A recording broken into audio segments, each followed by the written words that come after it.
The Algebra of the Unknown. Imagine you're walking into a room. It's quiet, empty. On a small table in the center, there's just a single piece of paper with one simple equation written on it. X plus 3 equals 7.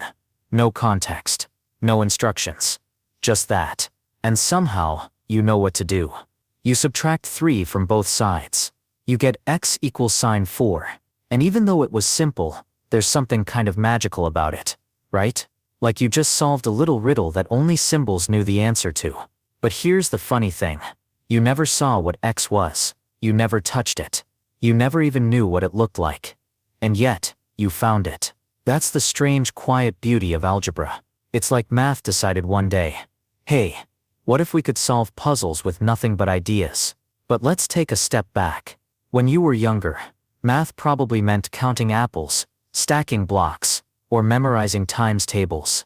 You dealt with things you could see, numbers that stood still. But algebra showed up with a cloak and a question mark. Suddenly, math wasn't just about what is. It became a way to understand what could be. X became the unknown, a placeholder, a secret waiting to be uncovered. And once that door opened, well, everything changed. Because algebra doesn't need to tell you what something is. It only needs to tell you how it behaves. Think about that. Algebra lets us solve for things we've never seen, predict outcomes before they happen, build bridges we haven't even drawn yet. It's like peeking behind the curtain of the universe, using nothing but logic and a pencil. And it goes deeper. When we write a simple equation, we're not just doing math, we're asking a question in a language made entirely of symbols. We're whispering to the unknown. Who are you, really? And when we isolate x, we're not just getting a number, we're revealing something hidden. We're turning mystery into clarity. It's no coincidence that algebra comes from the Arabic word algebr, which means reunion of broken parts. Because that's what it feels like. Taking fragments, scattered and incomplete, and slowly, gently, bringing them back together until the picture is whole. But here's the thing. Algebra doesn't stop at numbers. Start looking closely, and you'll see algebra everywhere. In the physics that sends rockets to space, in the code that runs your favorite app, in the spreadsheets that make businesses run, and in the formulas that model pandemics, economies, and even love. And none of it needs us to see the answer right away. It just needs us to believe that the answer is there, somewhere, waiting. And honestly, that's kind of comforting. In a world that often feels chaotic and uncertain, algebra quietly reminds us, even when you don't know everything, you can still solve something. Even when parts are missing, you can still move forward. Even when life hands you nothing but questions, you can still work your way to answers, one step at a time. So the next time you see an equation, especially one filled with letters instead of numbers, don't panic. Take a breath. You don't have to see the unknown to understand it. You just have to trust that logic will light the path. Because algebra isn't about memorizing rules. It's about learning to think clearly in the dark, to believe in patterns when all you have are symbols, to keep solving, even when you don't know what you're looking for yet. And in that way, algebra is not just a math skill. It's a mindset, a quiet kind of courage, the courage to face the unknown and work it out anyway. Patterns that never repeat. Imagine this: you're lying on your couch, staring at the ceiling, and your eyes start tracing the patterns in the tiles above, squares maybe, or diamonds, over and over again. Your brain loves it. Repetition feels safe. It's predictable, comforting. But now picture this. A pattern that never repeats. Not just a design that looks random, but one that's built, mathematically guaranteed, to never fall into the same rhythm twice. It stretches on forever, but without ever circling back. That's not chaos. That's not disorder. That's a periodic tiling.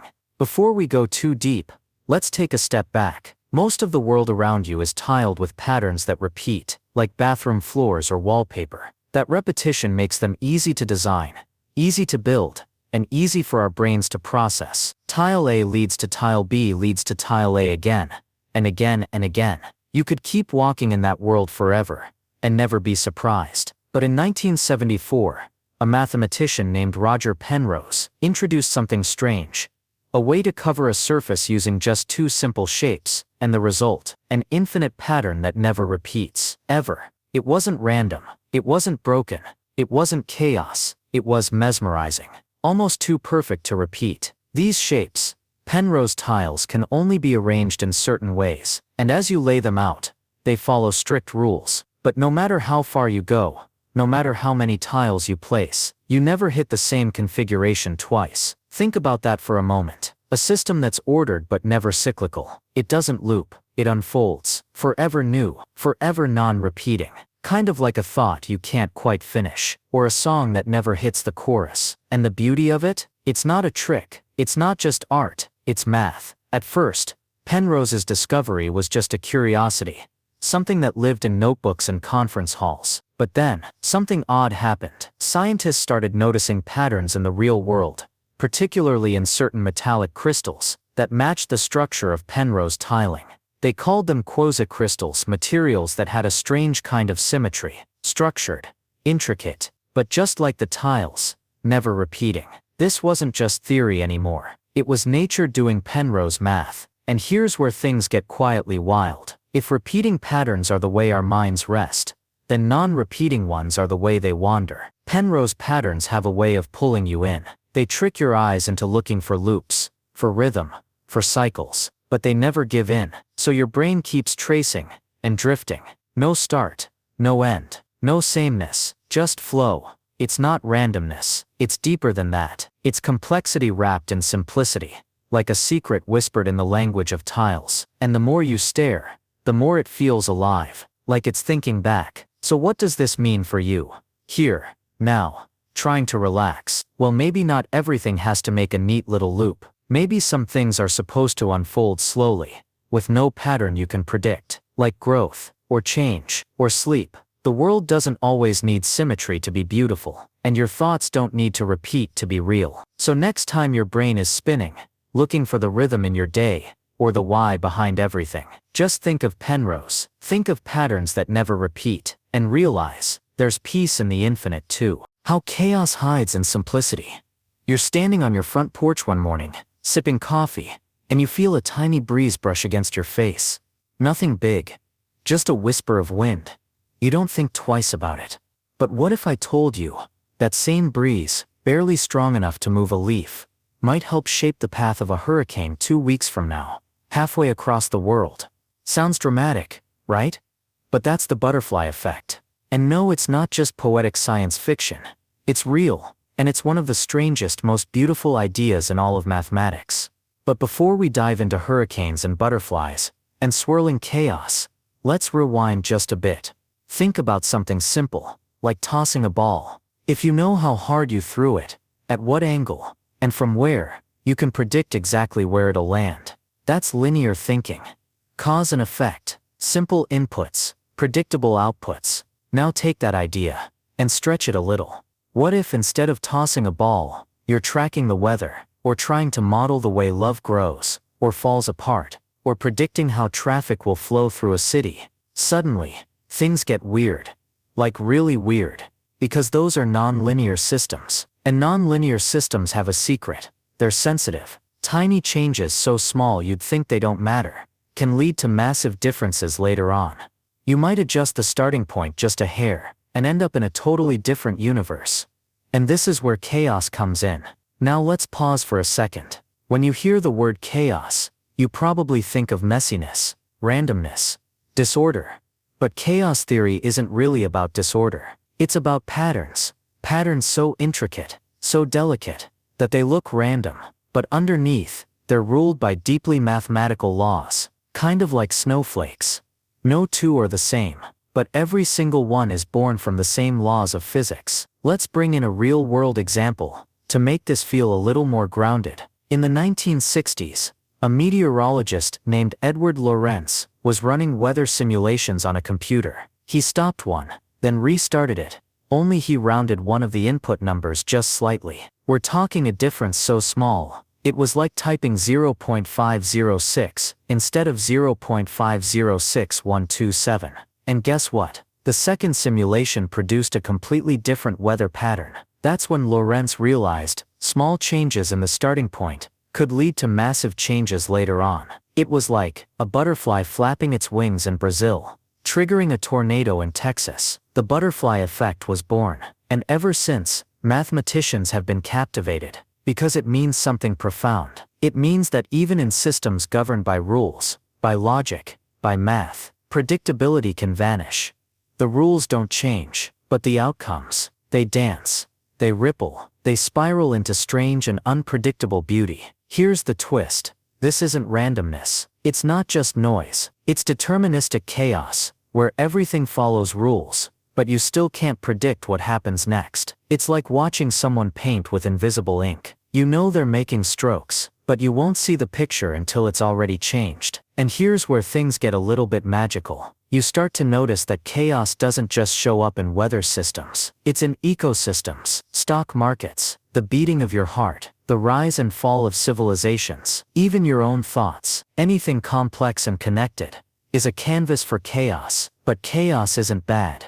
It's not something to fear. In fact, it's what makes life alive. It's why no two people love in the exact same way, why your memories feel slightly different each time you visit them, why no song hits you quite the same way twice. Simplicity at its surface can hide infinite complexity underneath, just like the ripple of a breeze hides the possibility of a storm. So the next time something small happens, a detour, a conversation, a pause you didn't plan, maybe take a second and smile at it, because you never know. That tiny moment might be the butterfly, and somewhere just beyond your knowing, it could be changing everything.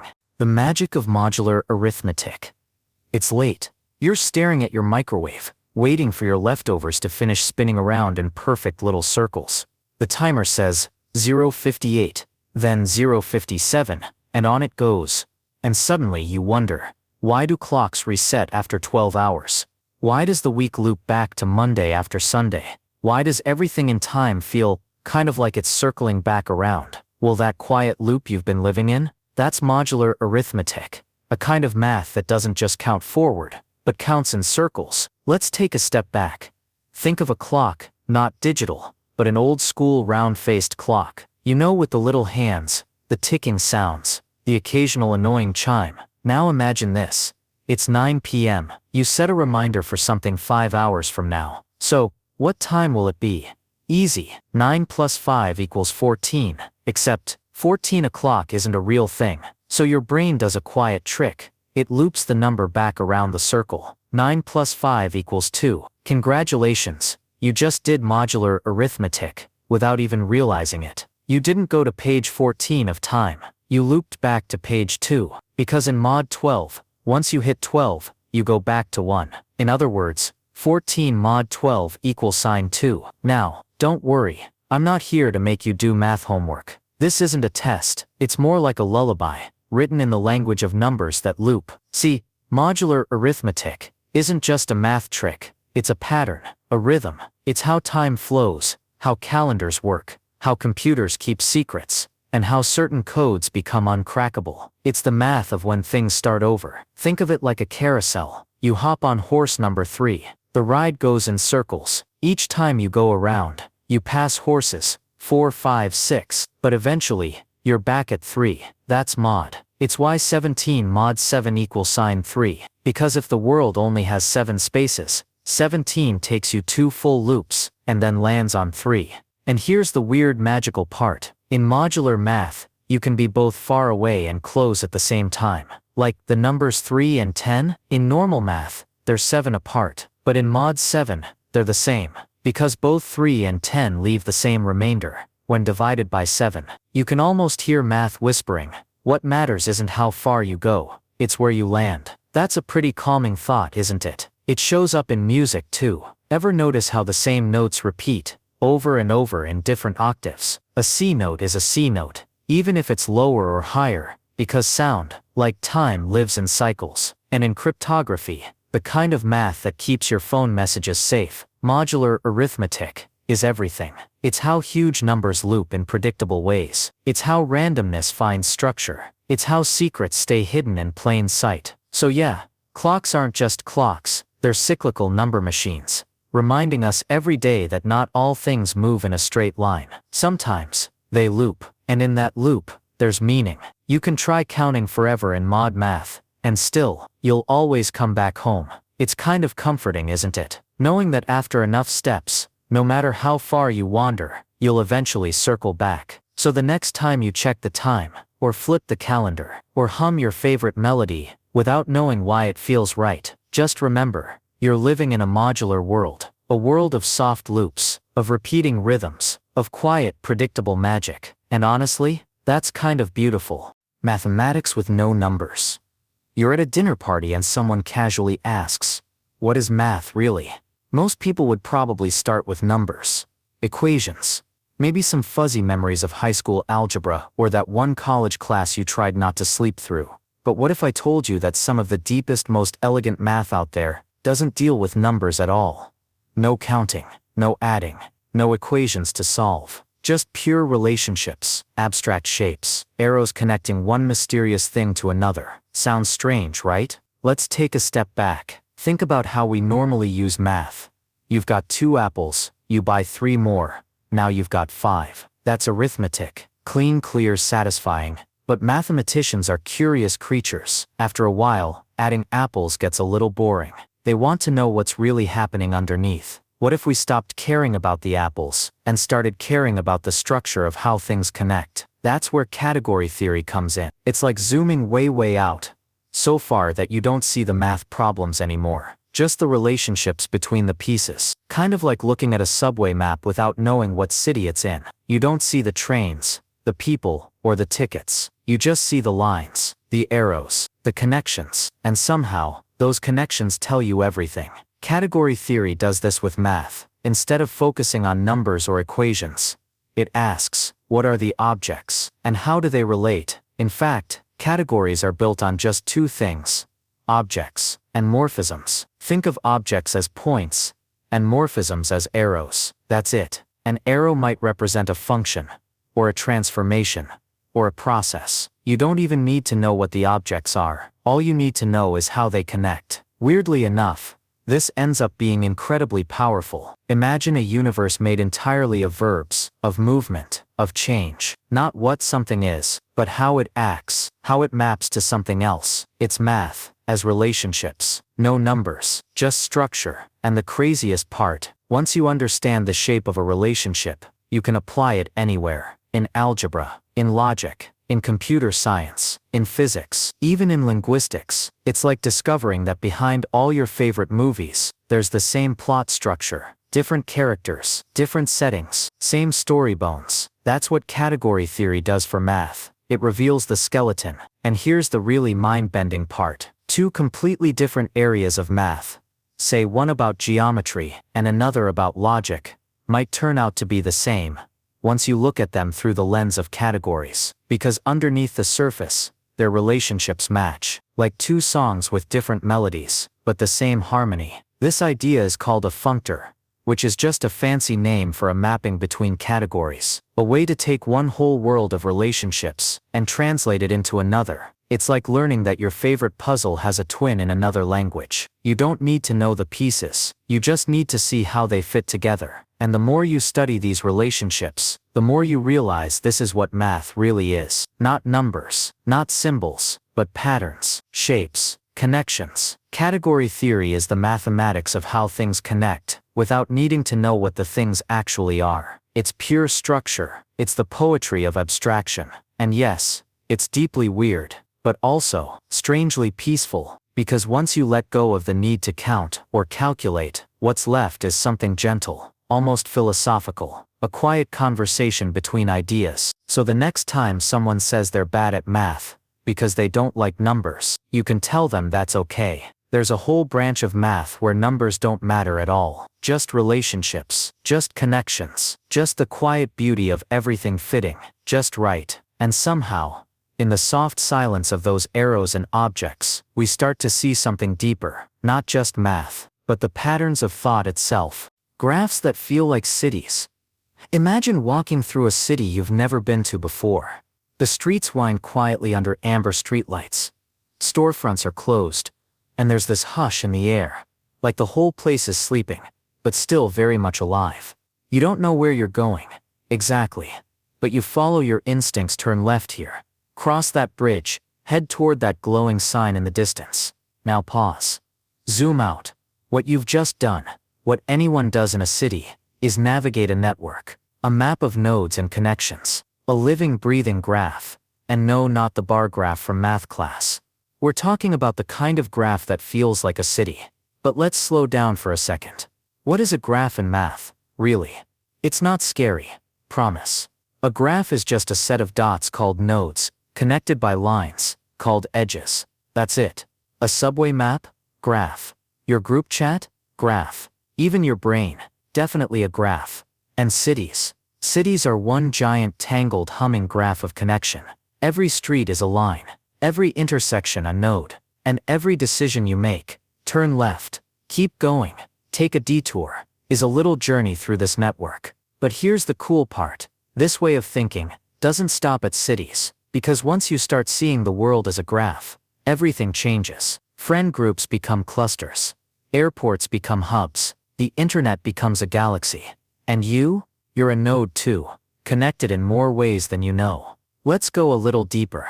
In network theory, we study not just what is connected, but how. Some nodes have tons of connections, like influencers in a social network, or Grand Central Station in New York. Others are often the corners, quietly connected to just one or two neighbors. And then there are shortcuts, little bridges between faraway places that suddenly make everything feel closer. Think of that one friend who introduces you to 5 new people at a party. That's a shortcut in human form. Now imagine removing just one of those people. Maybe it's someone who links 2 friend groups, or someone whose tiny cafe is the only path between 2 neighborhoods. Take that person or that street away, and the whole system starts to shift. That's the beauty and fragility of networks. Every node matters, even the quiet ones. And here's something wild. There's math for all of it. There are equations that can tell you which streets cause the most traffic, algorithms that can predict which friend will go viral next, even formulas that map how diseases, or ideas, spread through a population. It's not just data, it's shape, it's rhythm, it's the hidden architecture of life. But maybe the most magical thing about graphs is how human they are, because they remind us that nothing exists in isolation. Every dot is part of something bigger.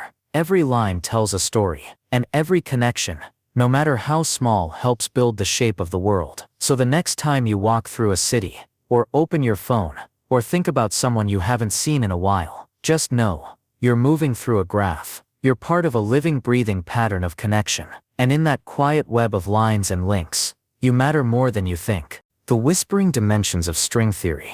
You're lying on your back, maybe staring up at the ceiling. Maybe it's a little too quiet.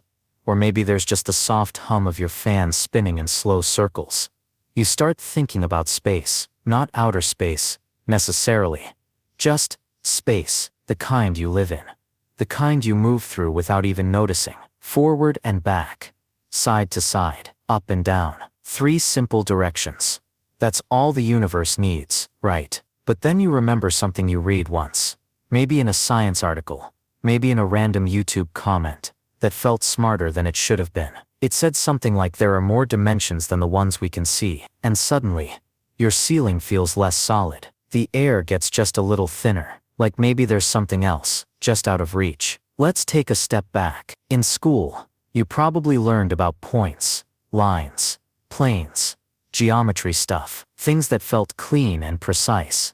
And let's be honest, kind of dry. But geometry didn't stay that way. Because somewhere along the way, physicists started using geometry to describe everything. Not just shapes, not just space, but reality itself. Enter string theory. Now before you tune out and think, oh no, this sounds complicated, take a breath. Because string theory isn't just math or physics, it's a whisper, a quiet invitation to see the universe from a completely different angle. Here's the idea. In its simplest form, everything you know, matter, light, energy, isn't made of tiny little particles like dots or specks. It's made of strings, tiny vibrating loops of energy. And the way they vibrate? That's what makes a quark, or an electron, an electron. It's kind of like music, different notes for different particles. The universe is a symphony. But here's the twist. For the math to work, for the song to play, these strings can't just wiggle in 3 dimensions. They need more. 10.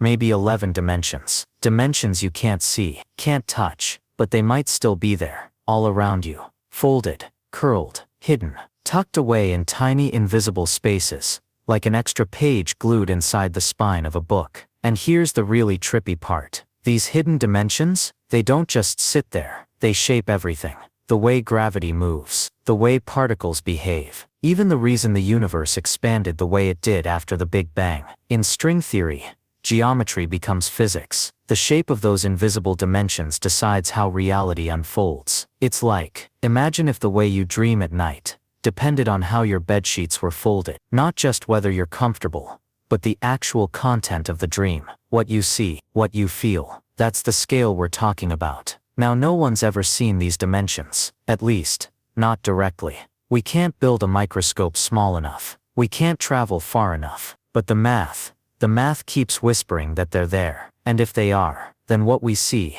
what we experience, might be just the tiniest slice of what actually is. It's a bit like looking at the shadow of a tree and thinking that's the whole tree, when really, there's bark, and roots, and leaves in the wind. String theory doesn't just ask us to think big, it asks us to think deeply, to be okay with mystery, to trust a little in the music we can't quite hear. So the next time you're lying awake at night, wondering if there's more to the world than what your eyes can see, the answer might just be, yes, more, and then some.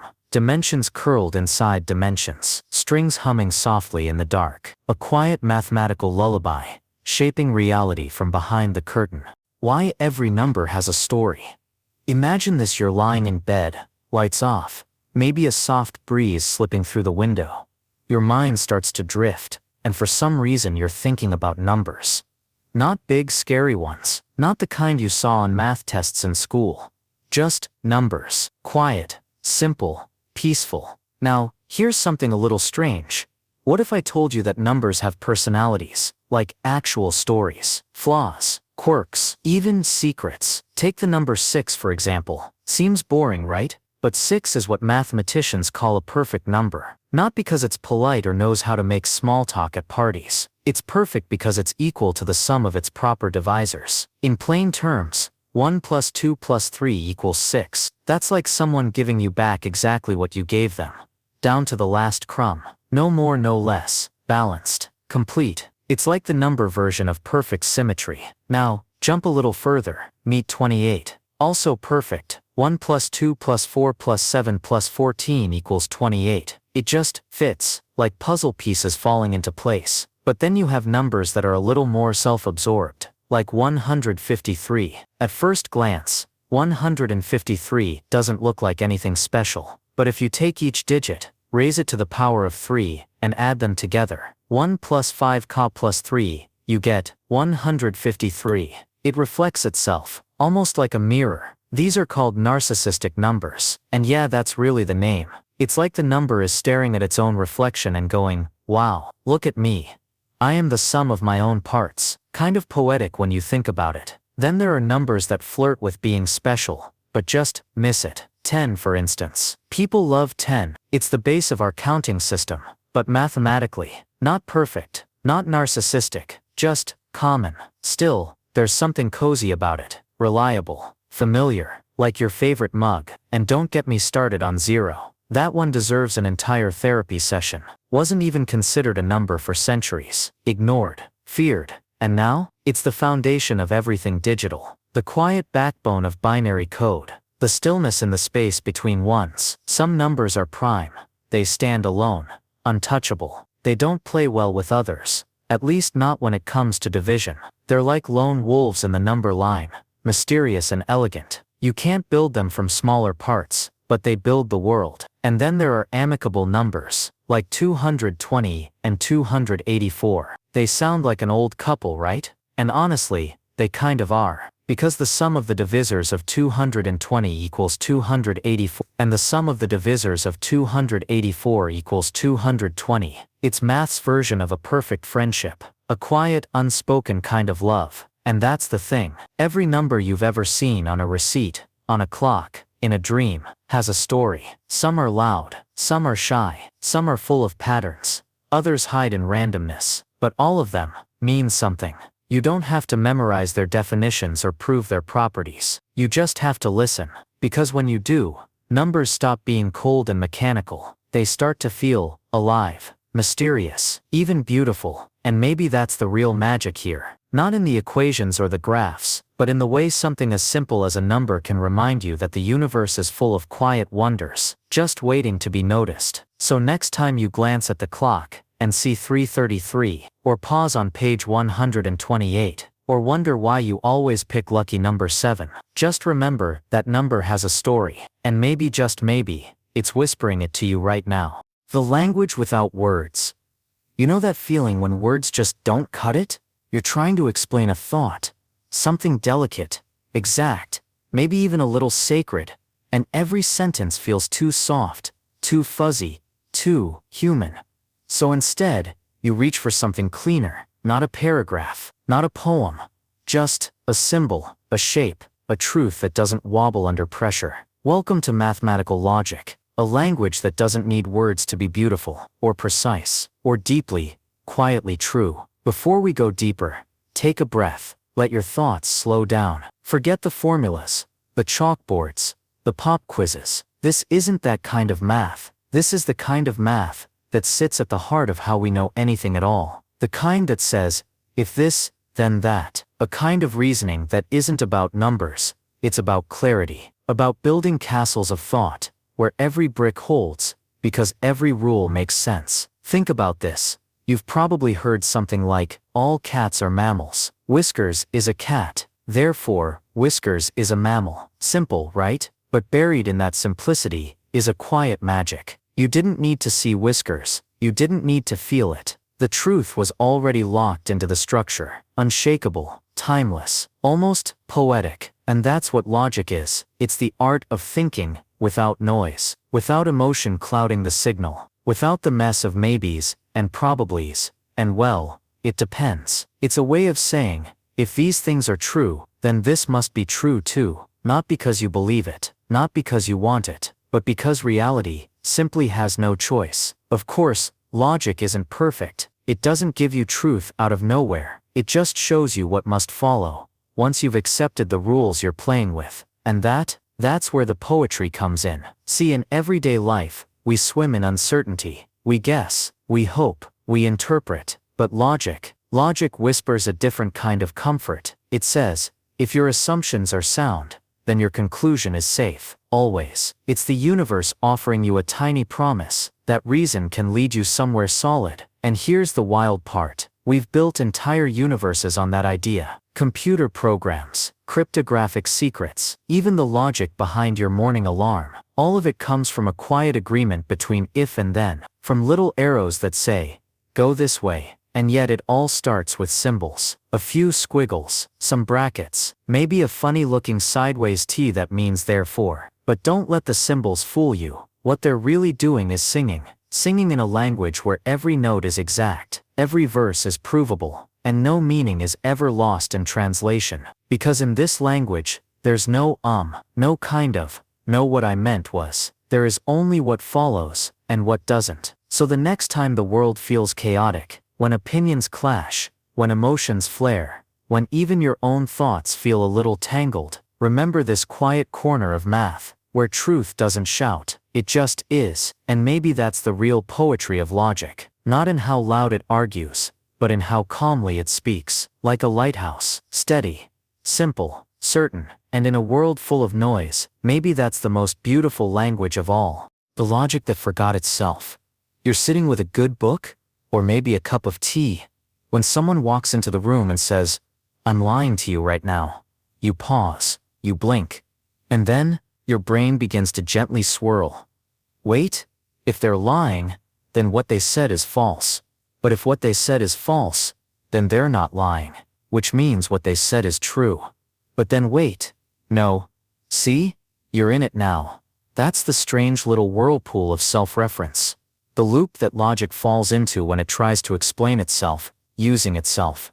Before we drift any deeper, let's take a soft step back. Have you ever tried to look at your own eyes, without a mirror, or tried to tickle yourself, and felt absolutely nothing? There are just some things that break the moment you turn them inward. Logic, it turns out, is one of them. It's like standing between two mirrors, and watching your reflection echo into forever. Each copy looks just like the last, but somewhere down that tunnel, things begin to warp, slightly, quietly, until the whole thing starts to blur. This isn't just a fun party trick for philosophers. It's a real mathematical riddle, and it's been haunting logic for over 100 years. Let's rewind to a man named Bertrand Russell, smart guy, British, wore sharp suits.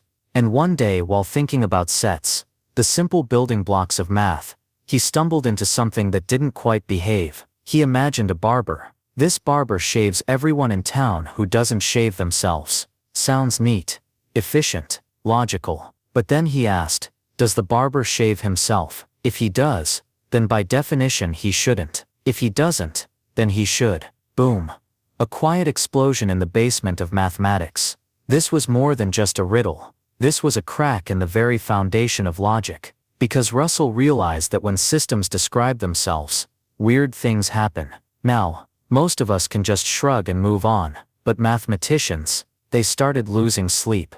This little loop, the barber who shaves himself only if he doesn't, was a clue, a whisper, that mathematics might not be as airtight as everyone thought. Then came Gödel. Kurt Gödel was like a poet who spoke in equations, and in 1931 he did something truly wild. He wrote a sentence in math, a sentence that said, in essence, this sentence is not provable. If it is provable, then it's false. If it's not provable, then it's true, which means it's true but not provable. In other words, there are truths in math that math can't reach, not because they're too big, but because they're too tangled, too twisted into the logic that created them. It's like trying to pull yourself up by your own shoelaces, or writing a book where the last chapter explains why the whole book is impossible. That's the strange loop, a feedback system that bends back on itself. We see it in art too. Think of M.C. Escher's staircases, where people walk endlessly up and down, but never get anywhere. Or music from Bach and Hofstadter, where melodies fold back into themselves like dreams remembering dreams. Even your own mind might be a strange loop, a self that thinks about itself, and changes because it thought. You're not just a brain, you're a brain aware that it's a brain. You're the sentence that says, I exist, and somehow, that makes it true. So what do we do with that? Well, maybe nothing. Maybe we just lie here, and let that quiet whirlpool spin. Because strange loops aren't problems to solve, they're puzzles to sit with, paradoxes to rock you gently towards sleep. They remind us that logic isn't always solid, that reason for all its power sometimes forgets its own rules, and in that forgetting, it becomes something beautiful. So the next time you catch yourself thinking about thinking, wondering whether your thoughts are true, or whether truth is just a mirror held by another mirror, pause, breathe, let the loop carry you, and remember, it's okay if some questions don't close neatly. Some loops don't want to end, they just want to echo, softly, endlessly, like a lullaby of reason that forgot how to sleep. The invisible math of shadows. You're walking down a quiet street at sunset. The light is low. The air feels still. And ahead of you, your shadow stretches out long and strange on the pavement. It doesn't quite look like you. It's thinner, or maybe taller. It bends at weird angles when you move. And even though it's clearly connected to you, it doesn't feel real. But here's the thing, that shadow. It's not just a trick of the light, it's math. A soft, invisible kind of math, quietly translating the world into shapes and lines. Let's take a step back. Think about this. You live in a three-dimensional world. Everything has height, width, depth. But when light hits an object and casts a shadow, that 3D object gets flattened onto a 2D surface. A tree becomes a pattern. A face becomes a silhouette. A hand becomes something that looks like a bird. If you hold your fingers just right. This flattening, this projection, it's more than art. It's called a transformation, and it's one of the most quietly powerful tools in all of mathematics. Here's where it gets wild. Every time you look in a mirror, every time a camera takes a picture, every time you see your own shadow, you're looking at a mathematical projection. The world is being rewritten, not destroyed, not broken, just shifted, compressed, translated, reimagined. And math knows exactly how to describe that shift. There's a branch of math called linear algebra. Don't worry, we're not solving anything tonight. But at its heart, it's all about how to move shapes around. You can stretch them, rotate them, flip them, shrink them, fold them flat. Imagine taking a crumpled up napkin and gently ironing it out. That process of changing one shape into another is a transformation. And when you project something, like casting a 3D object into 2D, you're flattening it through space, along the path of light. It's the same math that helps Pixar create lifelike movies. It's the same math your phone uses to turn your face into a face emoji. And it's the same math behind shadows. But here's where it gets even stranger. What if I told you, shadows aren't just simpler versions of reality? They can also hide information, lose it, distort it. Let's say you see a shadow on a wall. You can tell it's a person, but can you tell how tall they are? Can you tell if they're smiling, or what color their hair is? The math of projection has a name for this dimensionality reduction. You're taking a rich, high-dimensional world and flattening it into something easier to see. But easier doesn't always mean clearer. Just like turning a novel into a one-sentence summary, or capturing a person's entire life in a photo. You lose something, but you also gain something.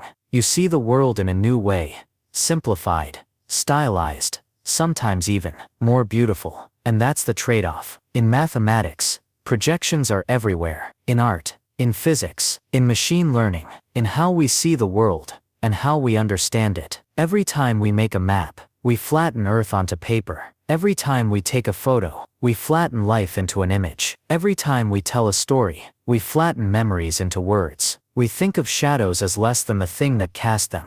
But in math, shadows can be just as real, just as important. They're the quiet imprint of something bigger, a silent echo of light meeting shape. And once you start to notice them, you begin to realize, we're always living in projections, translating the world around us into something we can carry. Simpler, softer, understandable. So the next time you see your shadow, watch it stretch and bend. Let it remind you of the invisible math that's always working, behind the light, beneath the surface, and quietly between the dimensions. Non-Euclidean dreams. Imagine this. You're walking through your neighborhood, just following the sidewalk, when you glance ahead and realize you've made a full circle without ever turning. The sidewalk was flat. You didn't change direction. But somehow, you're back where you started. Now that doesn't really happen in our world, but in some worlds, it's the norm. Let's rewind a little. Remember when you were a kid learning geometry, and your teacher told you that the shortest distance between 2 points is a straight line? You nodded. That made sense. Of course it did. Lines are straight. Triangles add up to 180 degrees. Parallel lines never meet. But what if none of that was true? That's not just a what if for science fiction. That's non-Euclidean geometry. Before we go further, let's give a little nod to the man behind the rules we all grew up with. Euclid. He was this ancient Greek mathematician who basically wrote the instruction manual for flat space called Euclidean geometry. It was beautiful, logical, predictable, like math should be. But for over 2,000 years, one of his rules, the one about parallel lines, just felt off. Not wrong, exactly, but fragile. See, Euclid said, if you have a line, and a point not on that line, you can draw exactly one parallel line through that point. But no matter how many times mathematicians tried to prove it, it always felt more like a belief than a fact. And eventually, some of them asked, what happens if we don't assume that at all? And just like that, straight lines bent, triangles broke their own rules, and a new world of geometry opened up. A world where the angles of a triangle add up to more than 180, or less. A world where the shortest path curves. A world where parallel lines do meet, or never existed in the first place. In hyperbolic geometry,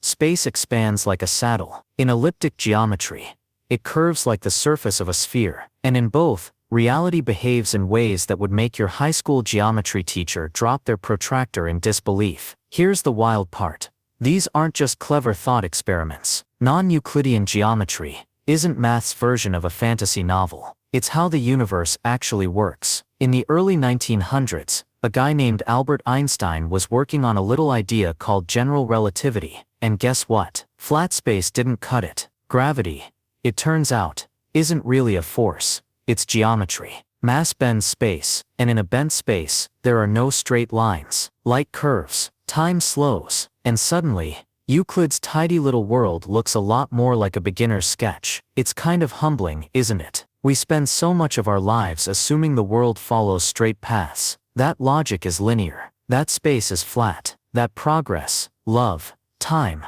whatever you want to name, moves from point A to point B. But maybe the truth is curved. Maybe the shortest path isn't a line at all. Maybe you're walking a loop you can't see until you come back to yourself. And here's the part that really sticks with you as your head hits the pillow. Non-Euclidean geometry doesn't reject Euclid's world. It expands it. It says, there's more than one way for space to be. And maybe there's more than one way for you to be. You don't have to move in straight lines. Your logic doesn't have to be rigid. And your path doesn't have to make sense on paper to be completely right for you. So tonight, as your thoughts start to float off into dream space, let them bend, let them twist, let them follow curves that don't need permission. Because not all worlds follow straight lines, and not all truths are flat. Some of them are curved, and soft, and endlessly beautiful. Welcome to your non-Euclidean dream. The universe in a Mandelbrot set. You're up late, not quite tired, not quite focused, just letting your mind wander. You're clicking around, half curious, half bored. And then, almost by accident, you stumble onto a video. There's no music, no voice, just a shape. A black curve floating in a sea of swirling color, like it's breathing. At first, it looks simple, but something about it pulls at you. So you zoom in, then again, and again. And before you know it, you've fallen into something that seems endless. Like the deeper you go, the more it reveals, and the less you understand. Like the screen has opened up, and you're traveling deeper and deeper into something that doesn't want to end. That shape? It's called the Mandelbrot set. And it's not just a mathematical curiosity. It's one of the most breathtaking maps of how the universe balances on the edge between structure and chaos. But before we go too far down the fractal rabbit hole, let's back up for a second. Let's talk about what this actually is. The Mandelbrot set comes from something surprisingly simple. You take a number, you square it, you add a constant, and then you do it again, and again, and again, and again, and again, until either the number grows forever, or doesn't. That's it. A tiny formula, just a few lines of code. But when you feed it into a computer and color it just right, you don't just get a picture, you get a portal. And the more you look at it, the stranger it gets. No matter how far you zoom in, new shapes appear, and they look familiar. Little spirals, lightning bolts, branching veins. Sometimes you swear you saw that exact pattern in a fern, or in the swirl of cream in your coffee, or in the galaxies you once saw through a telescope. And that's where things start to feel weird, because this isn't a model of the natural world. It's not based on atoms, or particles, or laws of physics. It's just math, pure, abstract math. So why does it look so much like nature? That question alone could keep you up all night. But let's not panic, let's just wonder. See, the Mandelbrot set isn't just a pretty picture, it's a map, a guide to the hidden edge, where structure and disorder dance together, where one part of the screen looks like a perfect spiral, but take one wrong turn,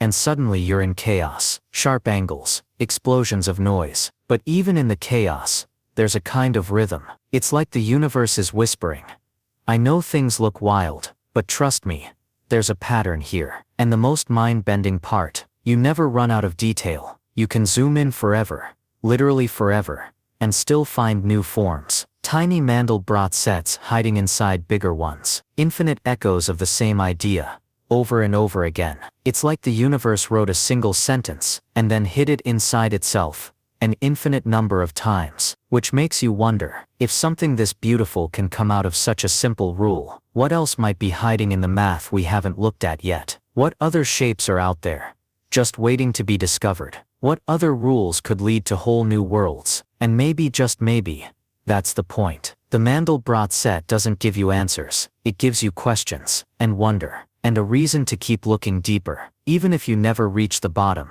So the next time the world feels too messy, too unpredictable, too chaotic, just remember, even chaos has boundaries, even disorder has rules, and somewhere deep in the numbers, there's still a place where infinity curls in on itself, quietly, endlessly, and everything makes sense. Where parallel lines meet. Imagine this: you're standing on a quiet road, just after sunrise. The world is still, the air is cool, and as you look ahead, the two sides of the road seem to stretch off forever, getting closer and closer until they finally meet, right there on the horizon. One perfect point where both sides disappear into the sky. But wait, parallel lines aren't supposed to meet, right? That's like math rule #1. So why do your eyes say otherwise? Before we go too far down the rabbit hole, let's take a step back. Think about the last time you drew something in art class: a street, a railroad track, or the inside of a room. You probably learned to pick a vanishing point and have all the lines aimed toward it. It makes the drawing feel realistic, three-dimensional, almost alive. But that trick? It's not just some visual illusion. It's rooted in a whole different kind of math, one that bends the rules, not to break them, but to see more clearly. It's called projective geometry, and it does something quietly radical. It asks, what if we stop worrying about distance and start thinking about direction? Because in projective geometry, two lines that never meet in our usual space, they do meet. They meet at infinity. It's not magic, it's perspective. See, in Euclidean geometry, the kind you learn in school, we draw a clear line between what's real and what's impossible. Lines are either parallel or they intersect, one or the other, black or white. But projective geometry says, what if reality is more flexible than that? It treats infinity not as some unreachable destination, but as just another place on the map, a point, like any other, just farther. And suddenly the rules start to shift, not in a chaotic way, but in a calm, elegant rebalancing. Now every pair of lines meets, always, somewhere, even if it's only at that one, far-off, unreachable point. And maybe that sounds strange, but it actually makes things simpler, more beautiful, because in projective space there are no exceptions, no parallel unless the lines are going the same way, just connection, everywhere. Kind of poetic, right? The idea that even the loneliest lines, heading in the same direction, will someday touch. Not here, not now, but somewhere, out there. This isn't just a math thing. It's how we understand depth in art, photography, architecture. Every time you see a city skyline stretch to a point, or a hallway that narrows to the end, you're watching projective geometry in action.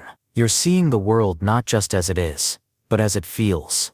And here's the twist. It's not about what's technically true, it's about what's consistently meaningful. Because maybe in real space, those train tracks never meet, but your eyes believe they do.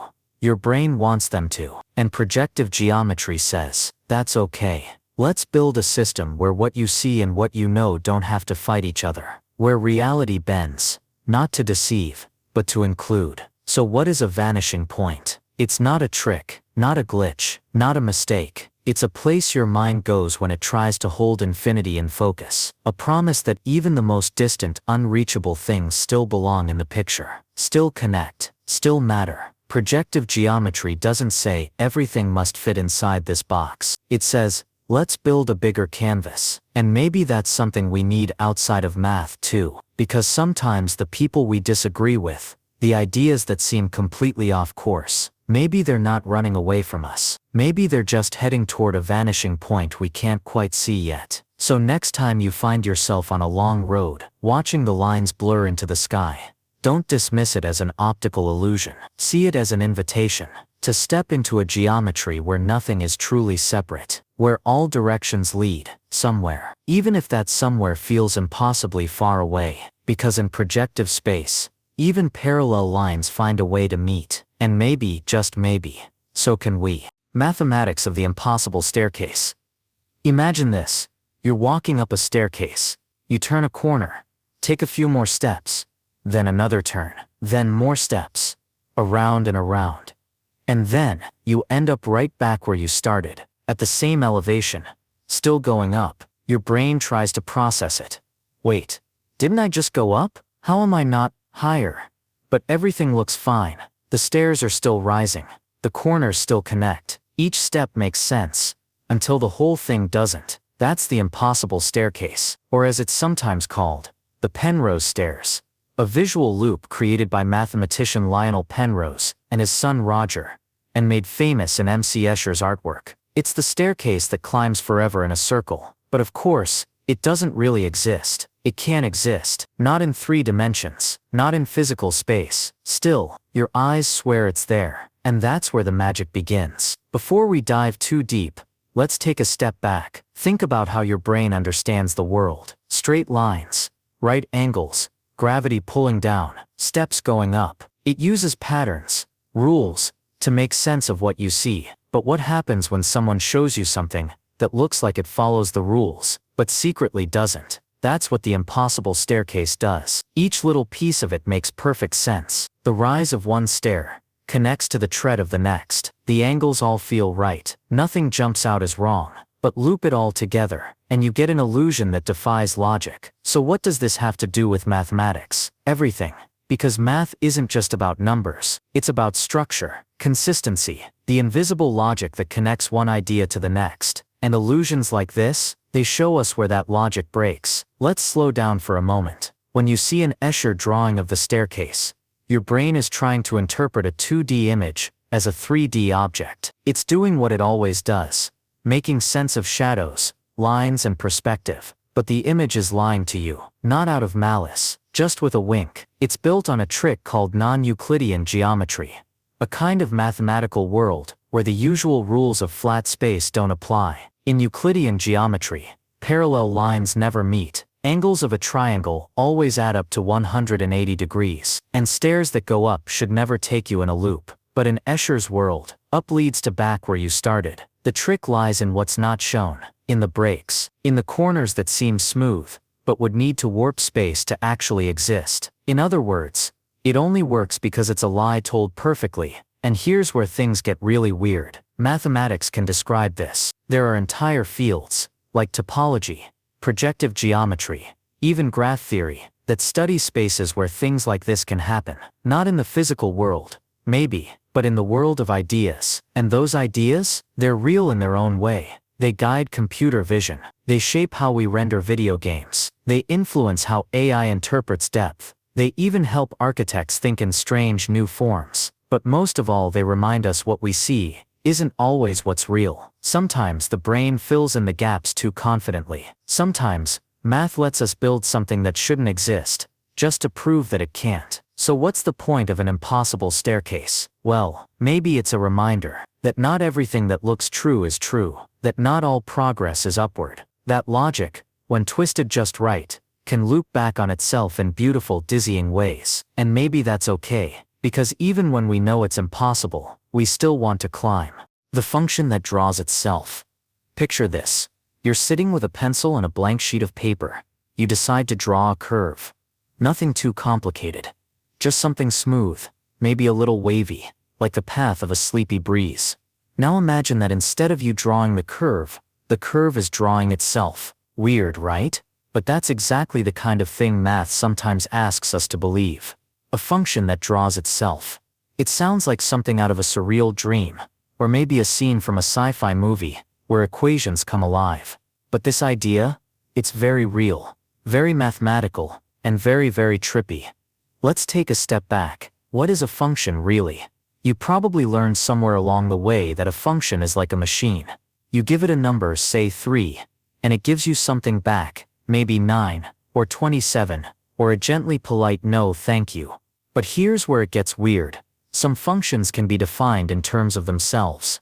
They're called recursive functions, and they're like mathematical versions of that moment. When you look in a mirror, and behind you is another mirror, and you see yourself seeing yourself forever. One of the simplest recursive functions is something you've probably seen, fn equals sine, fn1 plus fn2. That's the Fibonacci sequence. The next number is based on the last two numbers. In a way, the future is always leaning back on the past. But what if we take it even further? What if we define a function using its own graph? There are strange functions out there, fractal-like self-referential ones, where zooming in on the graph just reveals more and more of itself. It's like the function is saying, hey, don't worry, I got this, I'll handle the details. One of the most famous examples, the Weierstrass function. It's continuous everywhere, but differentiable nowhere. In plain terms, you can draw the whole thing in one unbroken line, but there's no single place where you can say, yeah, here's the slope. It's too jagged, too wild, too alive. It's like trying to take the pulse of a mountain range. And here's where things get deeply poetic. Some of these self-referential functions that build themselves, that twist and spiral inward forever, they don't just draw a picture, they are the picture. They're like math's version of a self-portrait. No artist, no hand, just the code, sketching itself. And it gets even better. In computer science there's this idea called a quine, a program that outputs its own code. It doesn't say hello, it doesn't solve a problem, it just prints itself, line by line. At first glance, it feels almost useless, until you realize it's a quiet kind of miracle, a system that contains its own reflection. Just like our function, the one that draws itself, it's recursive, it's infinite, it's elegant in a way that almost feels emotional. Because here's the thing, we humans, we kind of do the same thing. Every time you reflect on who you are, you're creating a picture of yourself, based on your own thoughts, about yourself. It's not so different from a function calling itself, from a graph revealing its own shape, from math, quietly looping into something profound. So the next time you see a curve, a line, a wave on a graph, just pause for a second. Ask yourself, is this just math, or is it a mirror? Because sometimes the function doesn't need you to draw it. Sometimes it draws itself, and it's beautiful. The silent song of the sine wave. You're standing by a calm lake just before sunrise. The water is still, quiet, almost frozen in time. Then just barely, you notice a ripple. It's soft, it doesn't rush, it doesn't demand your attention. But if you follow it, if you really watch it, something starts to happen. You begin to see a pattern, a rhythm, like the lake is breathing. That's the sine wave. Most people first meet it in school, probably in a math class they didn't ask for, and don't remember much from. It shows up on a graph like a wave gently rising and falling, up, down, on and on forever. But what they didn't tell you is this wave is everywhere. Seriously, everywhere. The way your voice vibrates through the air, sine waves. The way light moves from a star to your eye, sine waves. The way your heartbeat echoes through your chest at night. Yep, there it is again. Rising and falling, always returning. But here's the strange part. This little wave, this perfect curving pattern, isn't just a shape, it's a language. It speaks in cycles. It speaks in time. It speaks in everything that flows and returns. Before we go too deep, let's take a step back. Imagine a spinning wheel, not a fancy one, just a simple flat disc, turning slowly. Now imagine you draw a tiny dot on the edge of that wheel, like a sticker. As the wheel spins, that dot goes in a circle.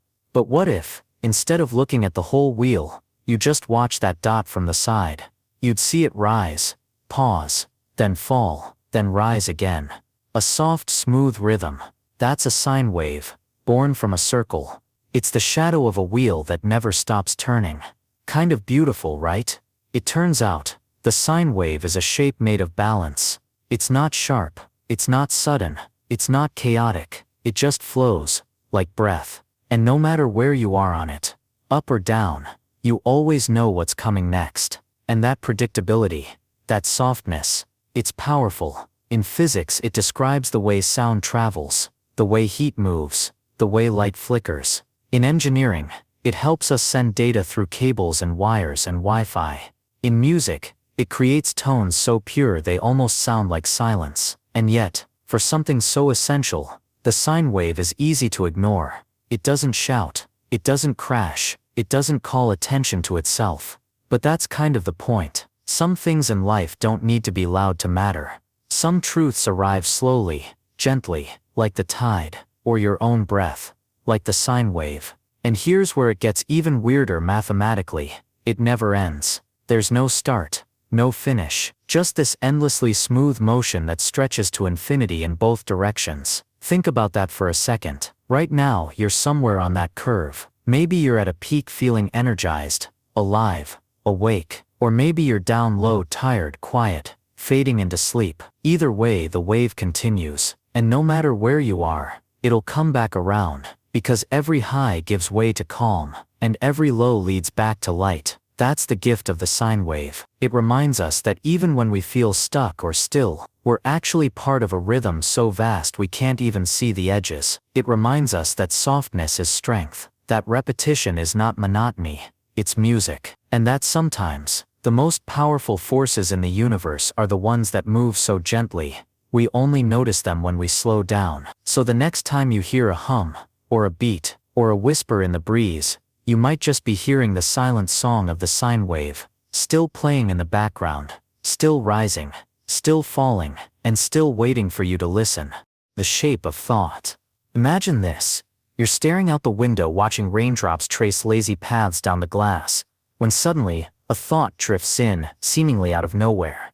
It might be a memory, a realization, a half-formed idea that feels important, even if you can't quite name why. You didn't ask for it, it just showed up, like a ripple spreading across a pond you didn't know you'd touched. Now here's a question worth falling asleep to. What shape did that thought have before it arrived? Not what you shaped it into after the fact, but before it had words, or logic, or structure. What was it then? Strange question, right? But it's exactly the kind of thing mathematicians wonder all the time. Except they ask it a little differently. They might say, what does thinking look like, geometrically? And even more curiously, can thought itself be modeled like a shape in space? Let's take a step back. We usually imagine thoughts as linear. One leads to the next. Step A, step B, step C, like following a straight path through the woods. But if you've ever had your brain jump from buy eggs to what if I had chosen a different career, in 3 seconds flat, you know the truth. Thoughts don't move in lines. They leap, they spiral, they double back on themselves. They feel more like tangled webs or knots, or maybe even something fractal, tiny repeating loops building bigger and bigger patterns you can't quite see. And here's where math quietly enters the scene. In a branch called topology, mathematicians study shapes that bend, stretch, and twist, without breaking. They care less about measurements and more about connections. A circle, a loop, a twist, a void. In topology, a coffee mug and a donut are technically the same thing, because they both have one hole. You can morph one into the other without tearing or cutting. It sounds silly at first, until you realize, that's kind of how thoughts work too. We loop through memories. We revisit ideas, we twist assumptions, and sometimes, we discover there's a hidden hole, an empty space around which the whole idea was spinning. So, what if every belief you hold, every intuition, every flicker of insight, has a shape, not just a metaphorical one, a real mathematical structure that could be mapped, traced, understood? This is where we meet the idea of manifolds, strange folded spaces that might be flat when viewed up close, but curve and twist in higher dimensions. Your thoughts might feel like a straight line in the moment, but step back far enough, and maybe they live on the surface of some impossible shape you can't quite see. One that loops in on itself, one that folds in ways that explain why you keep circling back to the same question at 2 a.m. And if that's true, then asking a new question isn't just curiosity, it's reorienting, it's turning the whole shape, letting light hit it from a new angle. Here's another idea to curl up with. Some mathematicians and neuroscientists are now mapping brain activity in geometric terms. They're discovering that our neurons don't just fire, they trace paths through spaces that can only be understood using high-dimensional geometry. Your thoughts might literally move across abstract landscapes, like a traveler walking across invisible hills and valleys your conscious mind never notices. This isn't just poetic, it's real math, and it's changing how we think about, well, thinking. So the next time your mind drifts off, during a walk, in the shower, or as you lie in bed listening to the hum of night, don't rush to tame it. Don't force it into a straight line. Let it curve, let it spiral, let it breathe, because thought isn't a train on a track. It's a ribbon in water, a Mobius strip, folding over itself, a shape that shifts as you look at it. And sometimes, the most important insights don't come when you push through a problem. They arrive when you float above it, lightly, quietly, like you're tracing the edge of an invisible shape with your fingertips. The shape of thought, whatever that may be. How to count to infinity. Let's say you're sitting on the couch, half watching a show you've already seen a dozen times, when your mind starts to wander. Maybe it lands on something random, like how many stars there are in the sky. You look up through the window, and for a moment it just feels huge, endless. And then a thought sneaks in. What even is infinity? Like seriously, can you count to it? At first it sounds like a silly question. Of course you can't count to infinity. That's the whole point, right? It's infinite. But then here's the twist. You've already started. 1, 2, 3. Before we go any further, let's take a step back. Think about when you first learned to count. Not multiply, not divide. Just count. 1 apple, 2 cookies, 3 toys. You weren't solving equations. You were building a ladder, step by step, number by number. And the wild part? That ladder never ends. You could keep going forever. 10,000, 100 million. A Googleplex. There's no sign that says stop here. No last number. Every number has a next. But here's where it gets weird. Mathematicians do study infinity, not just as a word or a symbol, but as something you can actually think about, measure, compare, even manipulate. Turns out there's not just one infinity, there are sizes of infinity. Yeah. Let that float for a second. See the infinity of whole numbers. 1, 2, 3, 4, 5. That's called countable infinity. It's endless, sure, but you can still list it. You can always say what comes next. You could even assign each one a seat at a table, if you had enough chairs and patience. But now picture the numbers between 1 and 2. Suddenly, there are more than you could ever list. So many they don't fit in a line.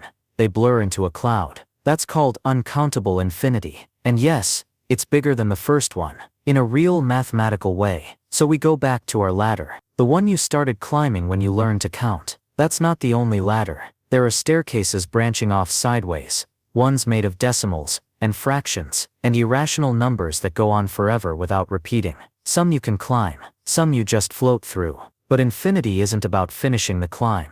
It's about understanding that there is no top, only more steps, always more steps. And somehow, that's not scary. It's comforting, because no matter how far you go, there's always another number waiting, another possibility, another way to begin again. So the next time someone says, you can't count to infinity, just smile, because secretly, you already are. 1, 2, 3, and on you go. Topology of the human soul. Picture this. You're lying in bed, lights low, the day finally behind you. And just as your mind begins to slow down, some strange little thought pops up. Like, why do I keep feeling the same things over and over again? No matter how much I change. Maybe it's heartbreak, or anxiety, or that familiar hope that comes rushing in whenever life gives you even the smallest chance to start over. You've moved cities, changed jobs, deleted apps, and still the same emotional patterns seem to echo through your life, again and again. Different shapes on the outside, but somehow the same inside. Here's where it gets interesting, because in math, there's a branch called topology, and it studies shapes in a very special way. Not how sharp or smooth they are, not their angles or distances, but how they're connected. In topology, a coffee mug and a donut are the same thing. Seriously, because both have one hole, one handle, one continuous surface. You could stretch, squish, or twist one into the other without tearing it. That's all that matters in topology.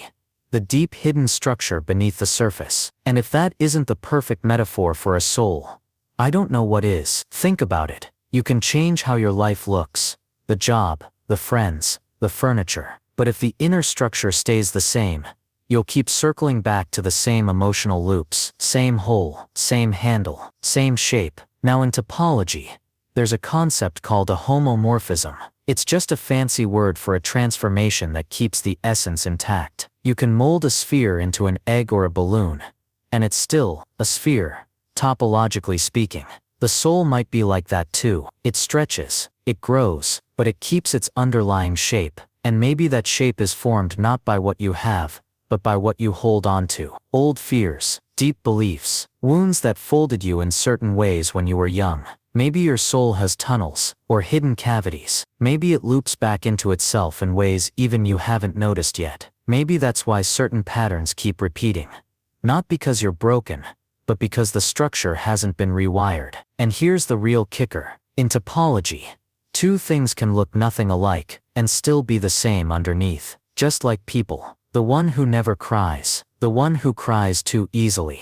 They might both be shaped by the same emotional void, just expressed through opposite surfaces. And here's something beautiful. Topology doesn't care how messy a shape is. It just wants to understand it. It doesn't try to straighten it out, or clean it up. It just maps it, patiently, gently.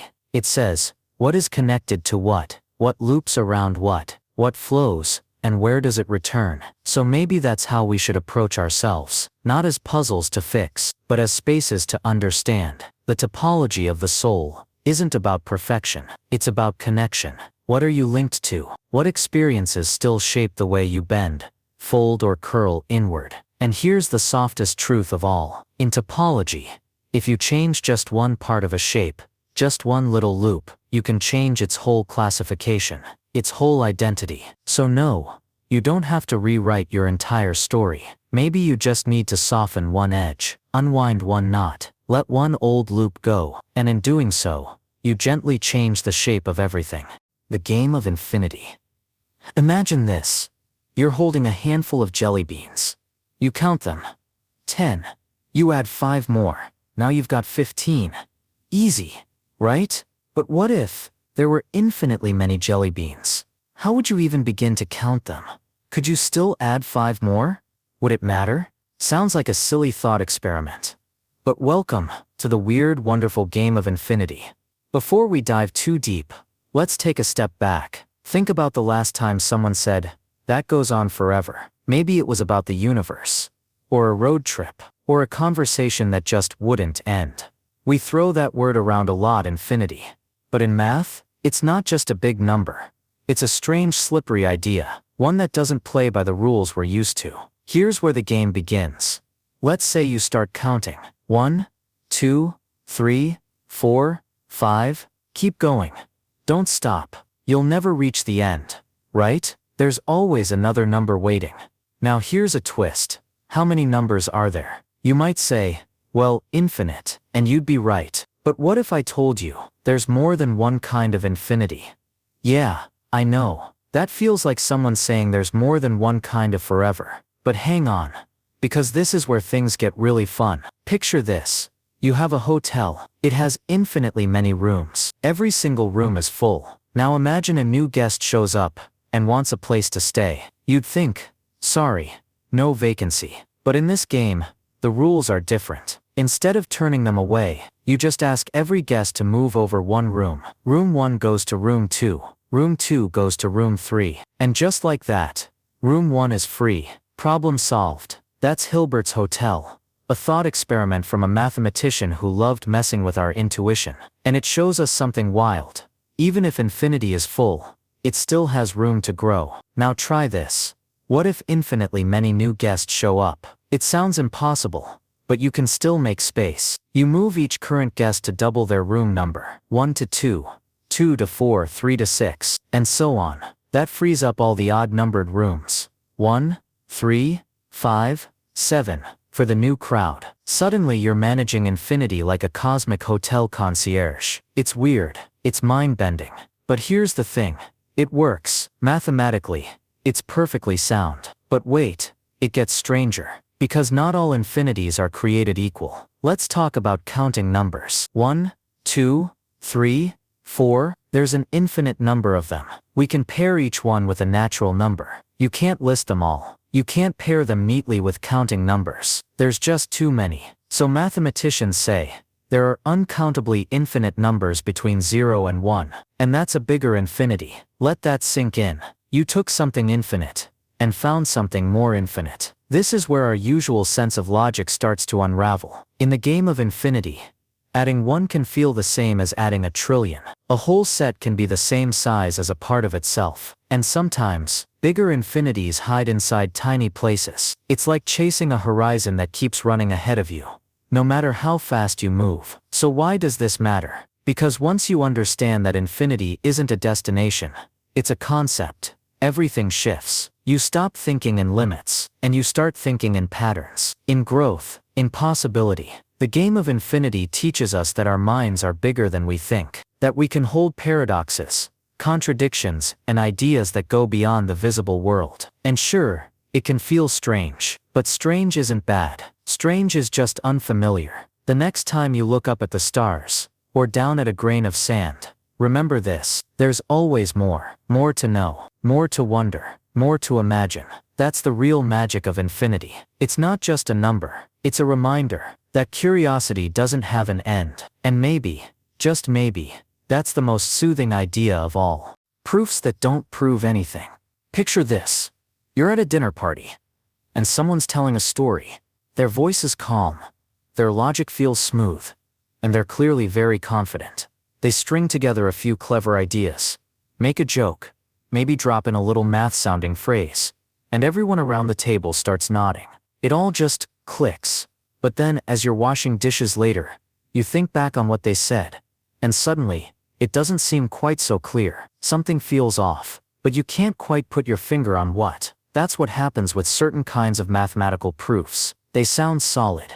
They look sharp, but deep down, they're not really proving anything at all. Let's take a breath and ask, what is a proof? In simple terms, a proof is just a way of saying, here's something I believe, and here's why it absolutely must be true. It's like building a bridge from what we already know to something new, one sturdy plank at a time. But here's where it gets strange. Sometimes someone builds a bridge that looks perfect from far away, symmetrical, well lit, almost poetic in its simplicity. But if you walk up close and try to cross it, you realize the middle is made of fog. There's nothing there. These are the kinds of proofs that don't actually prove anything.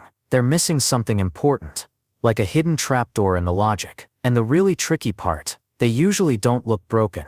They just feel right. There's a certain kind of comfort in hearing a neat argument, especially when it ends with a surprising twist. It gives us that satisfying, aha, moment. We want it to be true, because it's clever. But clever isn't the same as correct. Some of the most famous fake proofs are like little puzzles designed to teach this exact lesson.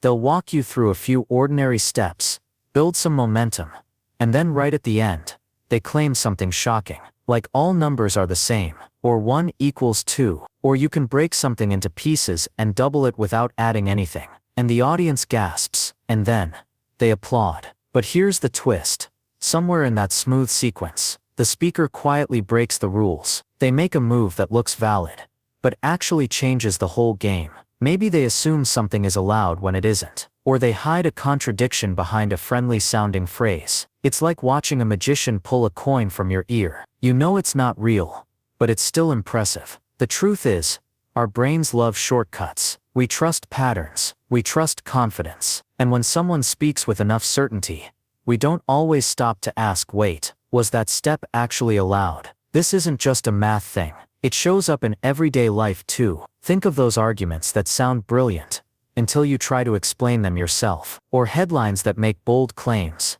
backed up by studies that don't really say what the article suggests, or someone defending their opinion with logic that feels bulletproof, until you realize they're starting from a false assumption. That's the danger of so-called proofs that don't prove anything. Not just that they're wrong, but that they feel so right, we stop questioning them. And here's the gentle irony.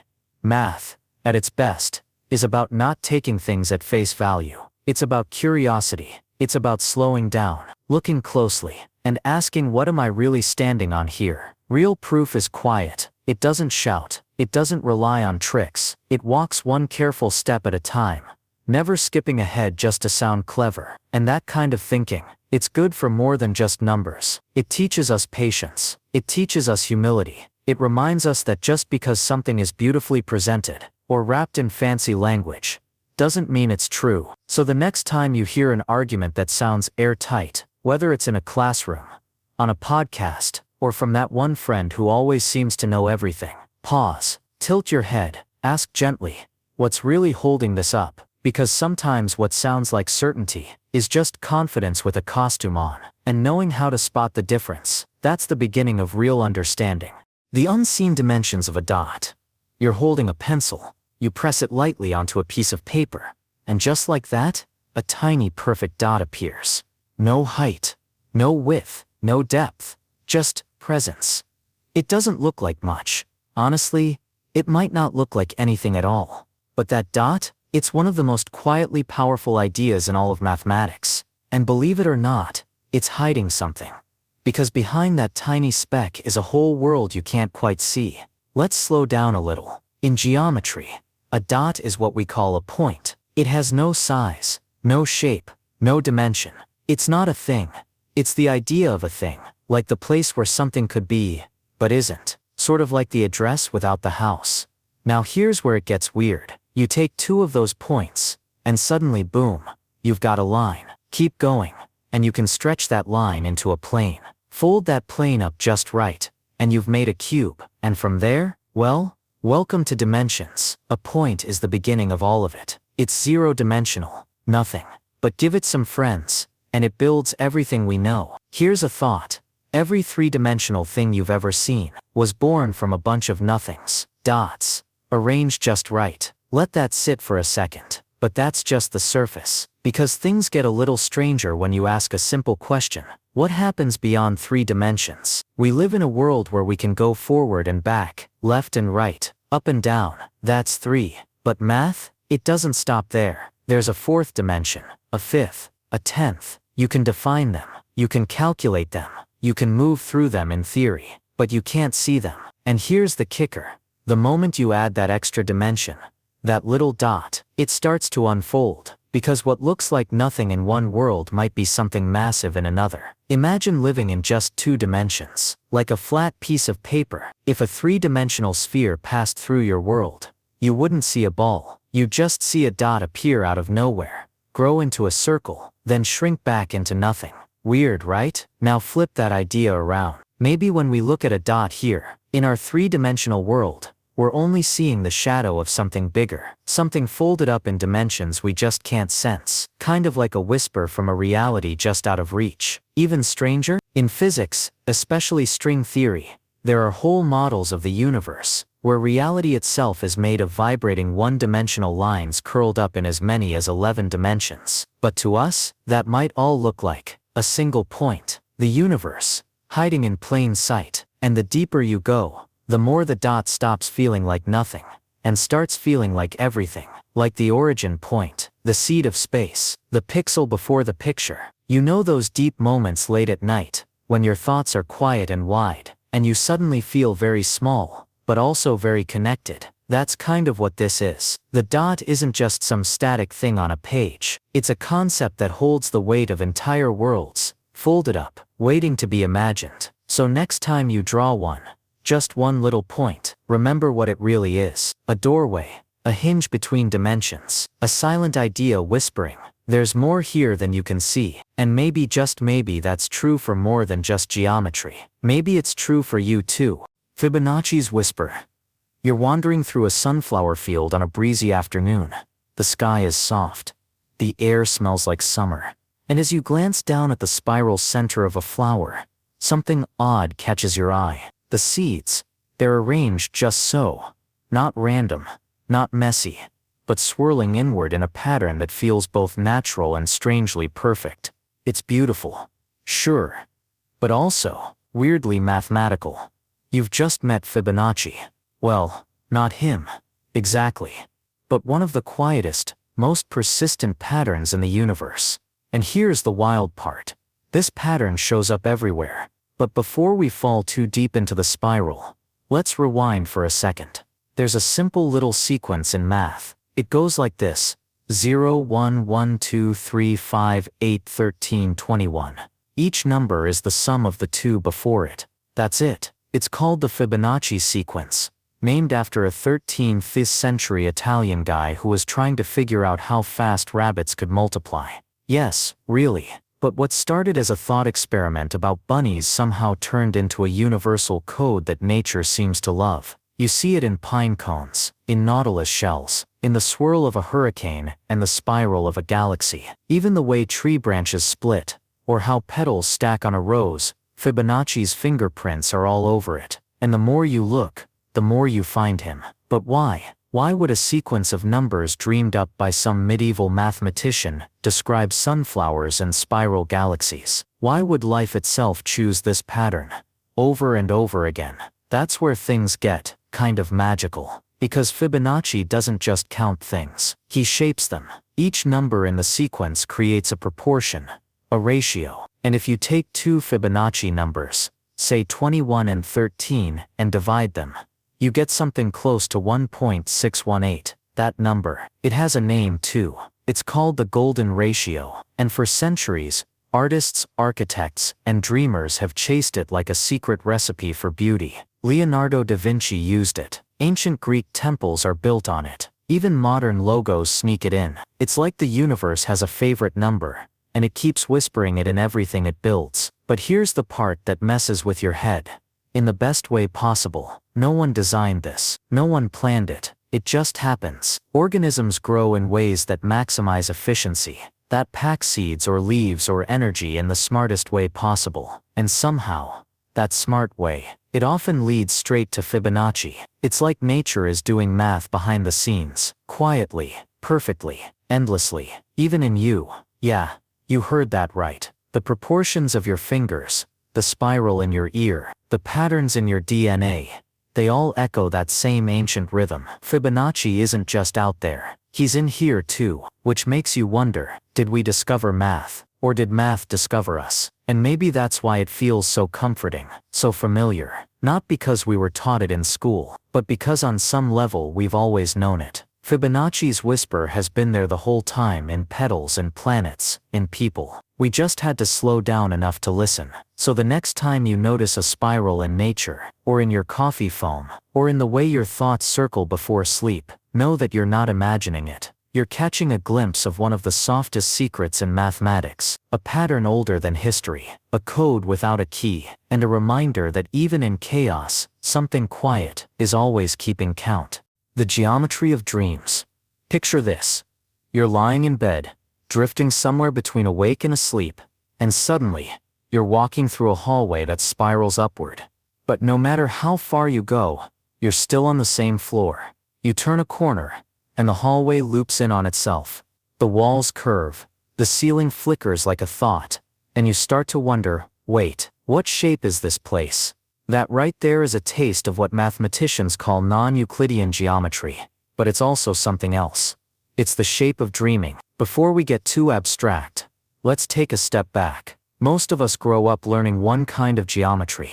Lines are straight, parallel lines never touch. A triangle's angles always add up to 180 degrees. Simple, familiar, safe. But in the 1800s, a few mathematicians started asking, what if that's not always true? What if space could bend? What if lines could curve, and triangles could have too much or too little angle? What if parallel lines actually did meet, just far enough away? And suddenly, the door cracked open on an entirely new kind of geometry. One where space wasn't flat. It could stretch, ripple, fold in on itself, like a memory. Sound familiar? It's the logic of dreams. Have you ever had one of those dreams, where you leave a room, walk down a hallway, open a door, and find yourself right back where you started? That's not just storytelling. That's topology, a kind of mathematics that studies shapes not by distance, but by connection. To a topologist, a donut and a coffee mug are the same. Seriously. Because both have one hole, one loop, one boundary. To a topologist, the surface of a dream makes perfect sense. It's not about measuring how far things are. It's about how everything is linked. Dream logic isn't random. It's just folded. And here's where it gets even weirder. In modern physics, the universe might actually be shaped like this. Not flat and infinite, but curved and looping. Space could be finite, but without edges, like the surface of a sphere, or the inside of a dream. You could travel in a straight line forever, and end up right where you began. Sound impossible? Maybe. But the math checks out. Even Einstein's theory of general relativity, yeah, the one about gravity, relies on curved geometry. Gravity isn't a force pulling things down. It's the bending of space itself. So when you fall in a dream, you're not breaking physics, you're echoing it. The geometry of dreams isn't nonsense. It's just non-Euclidean. And maybe that's the lesson here. Sometimes, when the world feels too strange to make sense, when nothing quite lines up, and up feels like down, it doesn't mean the world is broken.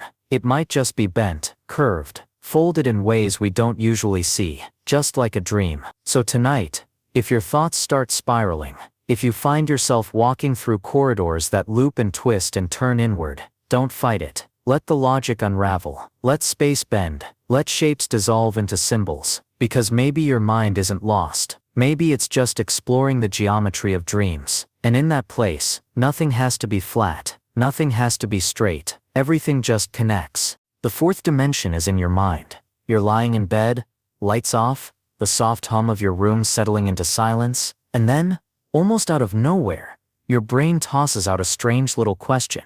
What would it feel like to walk through a wall? Not break it, not open a door, just step through it, like the wall wasn't even there. Weird thought, right? But here's the thing.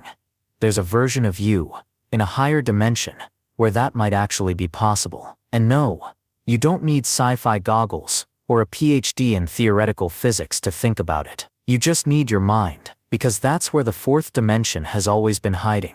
And no, you don't need sci-fi goggles, or a PhD in theoretical physics to think about it. You just need your mind, because that's where the fourth dimension has always been hiding. Let's back up. We live in a three-dimensional world. You know, left and right, forward and back, up and down. That's it. Those are your options. You can move around in space, like a video game character. But now, imagine being flat, like literally two-dimensional. You live on a sheet of paper. You're a little stick figure named Dot. To you, up isn't even a concept. There is no above or below, only left and right, forward and back. Now imagine someone from our world, someone three-dimensional, reaches down and pokes their finger through that flat paper universe. What would Dot see? Not a finger. They might see a sudden random circle appear out of nowhere, and then it grows and shrinks, and disappears again. To Dot, that was a miracle. To us, that was Tuesday. So here's the trippy part. What if we're the dots? What if someone or something living in a fourth spatial dimension pokes into our world? We wouldn't see them as they really are. We'd just see strange pieces of them.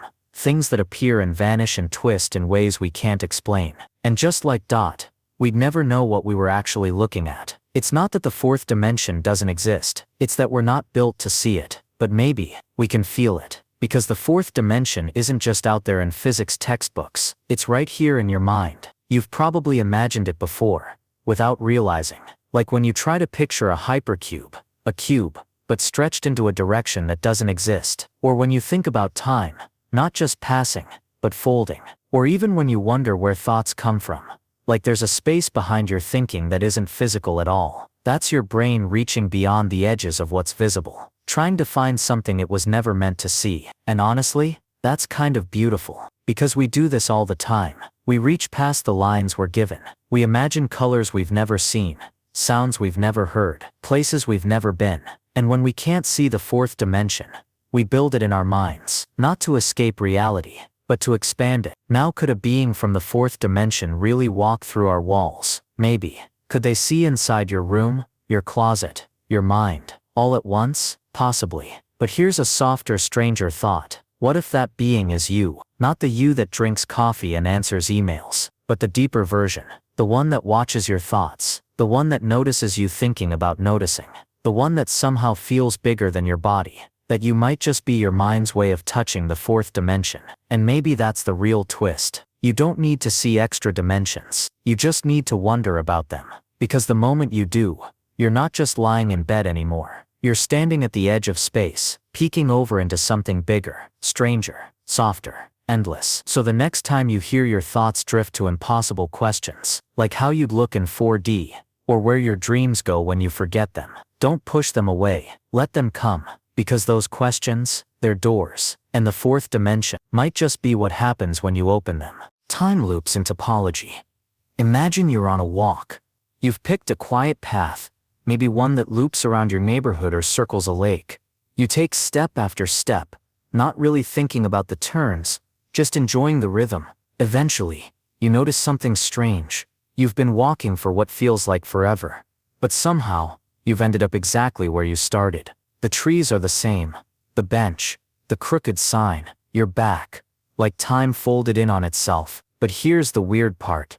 What if you never really left? What if instead of traveling through space, you were traveling through shape? Let's pause for a second. Topology is this beautiful, strange branch of mathematics. It doesn't care about size, or angles, or distance. It cares about shape, in the loosest, most flexible sense. To a topologist, a coffee mug and a donut are basically the same thing. Why? Because if you could stretch them like rubber, without tearing or gluing, one could become the other. One handle, one hole, same topological structure. Wild, right? So now, imagine applying that same kind of thinking, not to objects, but to loops, paths, journeys, time. There's this idea in topology called the fundamental group. It's like the study of loops that start and end in the same place. We ask, Can you shrink this loop down to a point, or does it get stuck on something? Like wrapping a string around a pole, no matter how much you pull, that loop is caught. But if there's no pole, you can just tighten the loop until it vanishes. That's stuckness. That's what tells us something deep about the space itself. Let's make this even weirder. Imagine you're in a room with no doors or windows, just a blank space. You walk in a perfect circle, and when you finish, nothing's changed. That's boring topology. But now imagine this. Every time you walk in a loop, something does change. Your shirt is inside out. Your voice sounds a little deeper. The second loop, your watch runs backward. The third, you're not even sure you're you anymore. You're looping through something, but not through time in the usual sense. Through structure. In topology, there are spaces where going in a loop does change things. They're called non-trivial loops. You walk around a shape, and when you return, the space has somehow rearranged behind you. Nothing was torn, nothing was broken, but something is different. Different in a way you can't quite put your finger on. That's when topology starts to feel like time travel. Like déjà vu wearing a lab coat. You loop, but you don't land in the same now. Here's a real-world example that's kind of poetic. In quantum physics, particles called spinors don't come back to their original state unless you turn them in a full 720 degrees. That's 2 full spins, not just one. To a topologist, that's like saying the shape of space remembers how you twisted it. 1 spin? The loop isn't closed yet. 2 spins? Now you're home again. So what does this mean for us? It means the space you live in might be quietly remembering your steps. It means the way you move through the world might have echoes you don't see. It means that a loop isn't just a circle. It's a story about how you got there, and what changed on the way back. And maybe, just maybe, that story matters, even if everything looks the same. So the next time you're walking a familiar path, looping back to where you started, pause for a moment. Ask yourself, did something change? Did you? Because in the topological heart of the universe, even a perfect circle might bend time just enough to bring you back different. And that's a loop worth walking again. Numbers that refuse to be rational. You're sitting at your favorite coffee shop. Maybe it's a quiet one, the kind with lo-fi music, and big windows where the afternoon sunlight falls in golden stripes across your table. You're sipping something warm. Maybe scrolling. Maybe just thinking. And then a thought hits you out of nowhere. Why can't the square root of 2 just be normal? Why does it have to be this weird, endless, unpredictable number? Why can't it just be rational? Because here's the thing. Some numbers simply refuse to be tamed. They won't fit into neat little fractions. They dodge patterns. They spiral out forever without ever repeating, never looping back to say, hey, I've been here before. They are irrational numbers, and they are gloriously, beautifully stubborn. Why can't it just be rational? Because here's the thing. Some numbers simply refuse to be tamed. They won't fit into neat little fractions. They dodge patterns. They spiral out forever without ever repeating, never looping back to say, hey, I've been here before. They are irrational numbers, and they are gloriously, beautifully stubborn. But before we dive too deep, let's take a step back. They're the people pleasers of math. Clean, predictable, measurable, but irrational numbers. They're the loners, the dreamers, the rule breakers. They show up in ancient math and modern science, in circles and waves, in nature and art, and yet they've never been fully understood. Take the square root of 2, for example. Sounds simple, right? Just find the number that, when multiplied by itself, gives you 2. Try it on your calculator. You'll get something like 1.41421356, and it keeps going. Forever. No matter how far you zoom in, there's always more. Decimal after decimal after decimal. Like whispers from infinity. It never repeats, it never ends, and it never resolves into a neat little ratio. That's what makes it irrational. And here's the wild part, that single number, 2, caused a full-blown crisis in ancient Greece. Back then, Pythagoras and his followers believed that everything in the universe could be expressed through whole numbers and simple ratios. To them, math wasn't just math, it was cosmic truth. But one day, a curious mind asked a dangerous question. What if the diagonal of a square can't be measured by any fraction? And when they proved that the square root of 2 couldn't be expressed as a ratio of whole numbers, it shattered their worldview. Like literally, it said that one of them was thrown overboard at sea just for revealing it. That's how unsettling irrationality was. Because irrational numbers don't play by the rules. They aren't born of neat division or tidy logic. They just are floating out there like mathematical ghosts. Pi is another one. You've probably met it. 3.14159, and on. The ratio of a circle's circumference to its diameter. You'd think a circle, something so perfect, so familiar, would give you a nice number. But nope, pi just goes rogue. And don't even get me started on e, the base of natural logarithms. That one's like math's version of jazz. Technical, chaotic, and kind of mysterious. What's strange is how these irrational numbers show up everywhere. In growth patterns, in probability, in sound waves, in the spirals of seashells and the orbits of planets. They're irrational, but they're also fundamental. They're in everything. Even though we'll never truly catch them, you can get close, you can approximate, but you'll never hold them completely in your hands. And maybe that's kind of beautiful, because not everything in the universe is meant to be boxed up, labeled, and filed away. Some truths are meant to stay just out of reach, glimmering at the edge of understanding. Like stars on a cloudy night, irrational numbers remind us that there are infinite things we almost know. They whisper, you don't have to solve everything.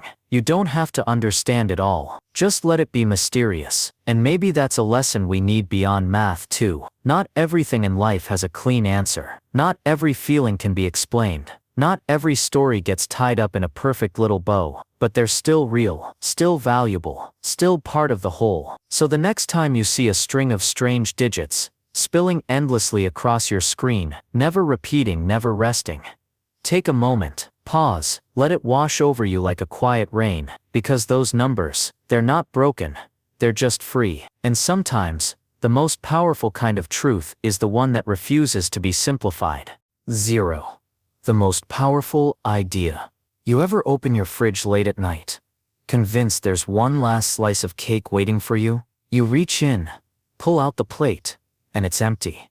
No crumbs, no frosting, just 0. For a second, you don't just see nothing, you feel it. That quiet, invisible presence of absence. And believe it or not, that tiny little feeling, that's where one of the most powerful ideas in all of math begins. Now hold on to that feeling for a moment, because it turns out, 0, that little round symbol of disappointment, is actually one of the most powerful ideas humans have ever invented. But before we dive too deep, let's take a step back. Picture a time before 0 existed. Not metaphorically, literally. There was a time when no one had the idea of 0. Ancient civilizations had numbers for 1, 2, many. But if you had nothing, you just left a blank. There was no number for none. Sounds strange, right? Because today, 0 is everywhere. We use it to measure temperature, to track our bank balance, to mark the beginning of time, in calendars, physics, even video game high scores. But for something that represents nothing, 0 has done a whole lot of something. Here's the thing. 0 didn't just pop into existence. It had to be imagined. And that took centuries. Ancient Babylonians used a kind of placeholder, like a space in a phone number.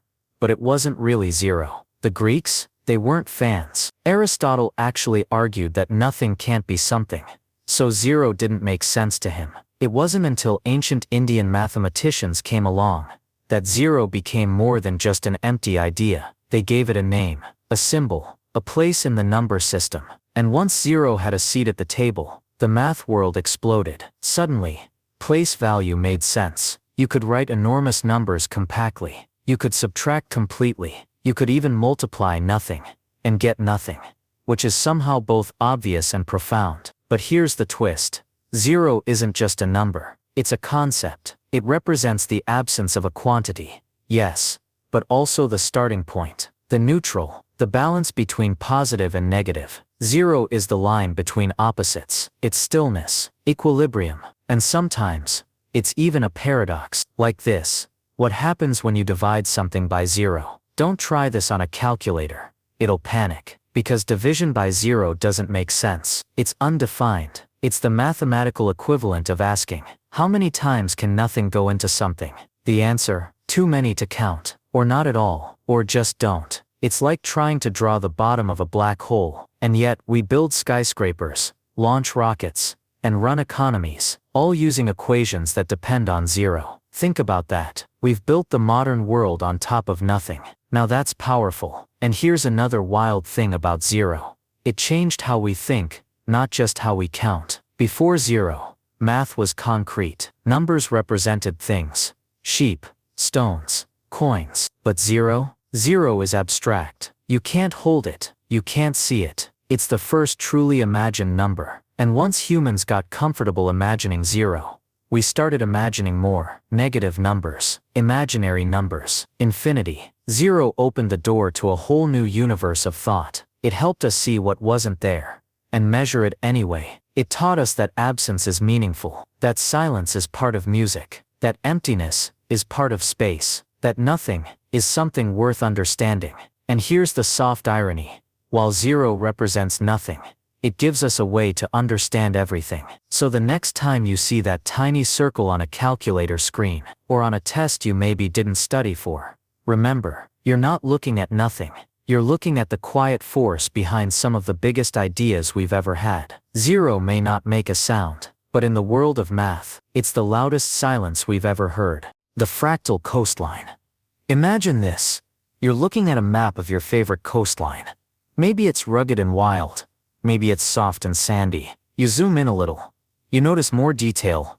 Tiny bays, jagged rocks, a curve here, a crevice there. So you zoom in more and more. And suddenly, something weird happens. No matter how much you zoom in, the coastline just keeps unfolding. More shapes, more squiggles, more edge. It's like the land is made of secrets.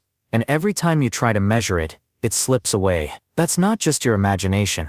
That's a mathematical mystery called the coastline paradox. And it's way stranger than it sounds. Let's take a step back. Think about measuring something simple, like the length of your desk. You grab a ruler, stretch it across, and boom, 5 feet. Done. But what if your desk wasn't flat? What if it had little dips and waves, tiny grooves, subtle curves? Suddenly, a 5-foot ruler might miss some of that detail. So maybe you use a smaller ruler, say 1 foot. Now you can measure the bumps more accurately. But wait, what if there are even smaller grooves? Maybe you need a 1-inch ruler, or a 1 mm one. And the smaller your measuring stick gets, the longer your total measurement becomes. Which is exactly what happens when we try to measure a coastline. Because coastlines aren't smooth, they're chaotic, they're crinkly, they're full of inlets, and pebbles, and microscopic bends. The more precisely you measure them, the longer they get. So here's the twist. The length of a coastline isn't a fixed number. It depends entirely on how closely you look. That's not a bug in the system. It's the feature. And it blew mathematicians' minds. In 1967, a mathematician named Benoit Mandelbrot looked at this problem and asked a brilliant childlike question. What if this isn't a mistake? What if nature just doesn't follow the rules we made up? That was the beginning of fractal geometry. Instead of trying to force messy things to be neat, Mandelbrot embraced the mess. He created math that loved complexity. Math that said, you're not too weird, you're just detailed. Coastlines, clouds, trees, lightning, snowflakes. So many things in nature turn out to be fractals. Shapes that repeat themselves at every scale. Zoom in on a fractal, and it looks like itself. Zoom in more, still itself. It's like nature wrote poetry, and every stanza rhymed with the whole. Now this doesn't mean that the coast of Britain is infinitely long. You can't just walk forever along it like some mystical treadmill. At some point the molecules stop. Reality has a resolution limit. But in the world of math, where we're allowed to imagine without limits, the coastline never stops curling. So what is the length of a coastline? The honest answer, it depends on how close you look, on how patient you are, on whether you're willing to accept that some things aren't made to be pinned down. And maybe that's the real beauty of it. Because in a world where we're always trying to define, to measure, to control, the coastline reminds us that some edges are meant to stay a little fuzzy, that not every question has a crisp answer, and that sometimes, the closer you look, the more mystery you find. So the next time you're standing on the shore, toes in the surf, looking out at the horizon, remember the land beneath your feet may not follow straight lines. It curls, it curves, it whispers complexity with every wave. And the edge of the world, it's not an edge at all, it's a fractal, endlessly unfolding, just like us. Banach-Tarski and the broken apple. You're holding an apple. not a metaphorical one, not an iPhone. A real ordinary apple, round, red, shiny, the kind that crunches. Now imagine you take that apple and you break it into pieces, like 5 pieces. But here's the weird part, with nothing more than those 5 pieces, you reassemble them into 2 apples. 2 apples, same size, same shape, same everything. You didn't add anything. You didn't squish them smaller or stretch them out. You just rearranged. Yeah, that sounds like a magic trick, or maybe a glitch in the matrix, but it's not. It's a real theorem in mathematics. It's called the Banach-Tarski paradox, and it's one of those ideas that makes mathematicians both smile and quietly question reality. Before we go too deep into the weirdness, let's back up a little. Math at its core is all about rules, precision, logic. But sometimes when those rules get pushed to their extremes, especially with infinity involved, they start doing things that feel wrong. The Banach-Tarski paradox comes from set theory, and it basically says this: if you take a solid ball like our apple, you can cut it into a finite number of pieces, 5 to be exact, and then, just by rotating and moving those pieces around, you can form 2 identical copies of the original ball. That's right, 1 apple becomes 2, without growing, without stretching, without duplicating matter, just rearranging. Sounds like a problem, right? Like if that were true, you could just duplicate gold bars, or pizzas, or planets. And here's the thing, it is true, mathematically, but only under a few very sneaky conditions. First, the cuts you have to make aren't normal. They're not slices you could do with a knife, or even imagine in your head. These pieces are so weird, so fractured, that they're not even solid in the way we think of solids. They're what mathematicians call non-measurable sets, which basically means there's no way to define their volume. You can't say how much space they take up. They kind of defy the whole idea of measurement. And to get those pieces you need the axiom of choice, a powerful controversial little assumption in math that lets you make infinitely many tiny decisions all at once. It's kind of like saying, sure, I don't know how to pick one sock from each of infinitely many drawers, but let's just assume I can. So yes, Banach-Tarski is real, but no, you can't use it to make free apples. It's not something you can do in the kitchen, or the lab, or even the universe, because the pieces it asks you to make don't really exist in our physical world. They only exist in the world of pure mathematics, where infinity behaves differently, where logic bends in unexpected ways, where you can take something, break it, and end up with more than you started. And isn't that kind of beautiful? This paradox doesn't break the laws of physics. It just reminds us that math isn't always about what's possible. Sometimes it's about what's imaginable. It stretches our thinking. It invites us to hold strange ideas softly, like turning 1 apple into 2, just because the numbers said it was okay. So the next time you're holding something simple, an apple, a thought, a problem, just remember, maybe it's not as solid as it seems. Maybe it holds a little paradox inside, something strange, something wonderful, and maybe if you look at it just the right way, it might even double. The ghosts in the graph. Imagine this. You're looking at a smooth curving line on a graph, like a soft hill rising and falling in perfect stillness. It looks peaceful, predictable. You might think, ah, I get it, I know where this is going. And for the most part, you'd be right. But hidden deep inside that curve, quiet, unbothered, almost invisible, there might be something strange, a tiny blip, a sharp turn, a sudden spike that appears nowhere on the graph, but absolutely exists. They're called discontinuities, gaps, jumps, asymptotes, ghosts in the graph. Before we get spooky, let's take a step back. What even is a graph, really? At its simplest, it's just a picture of a relationship. One number talks to another, and we draw the conversation. The x values are like time, or input, or cause. The y values, they're the effect, the result, the echo. So every point on that graph, it's a moment where cause met effect. But here's the twist. Not all functions like to play nice. Some skip the conversation, some shout, some refuse to show up at all. Take something like the function 1x, seems simple, right? Plug in a number, get the reciprocal. 1 over 2, that's 0.5. 1 over 10, that's 0.1. 1 over a million, a whisper of a decimal. But try 1 over 0, and the graph suddenly holds its breath. It doesn't go silent, it screams. There's no output for x equals sine 0. The function doesn't exist there. Instead, as you get closer and closer to zero from either side, the line shoots off, up to infinity, down to negative infinity, like it's trying to escape. That's a vertical asymptote, and it's one of those ghosts. You can't see the gap, because the line is still technically there, but something's missing, something important, and your eyes might miss it, unless you're really looking. Other times, the ghost is subtler, like in the piecewise function, where the rule changes partway through. Maybe the left side of the graph is rising steadily, but the right side jumps down suddenly, like the floor disappeared beneath it. That's called a jump discontinuity, and it's not a mistake, it's not an error. It's a feature. See, math doesn't always aim for perfection. Sometimes it models reality, and in reality, things break. A switch flips, a button is pressed, a heart skips a beat. Not everything is smooth, and the graph shows us that. Now here's where it gets even more curious. There are functions that are continuous. No breaks, no jumps, no gaps, but they're still hiding something. They're not smooth.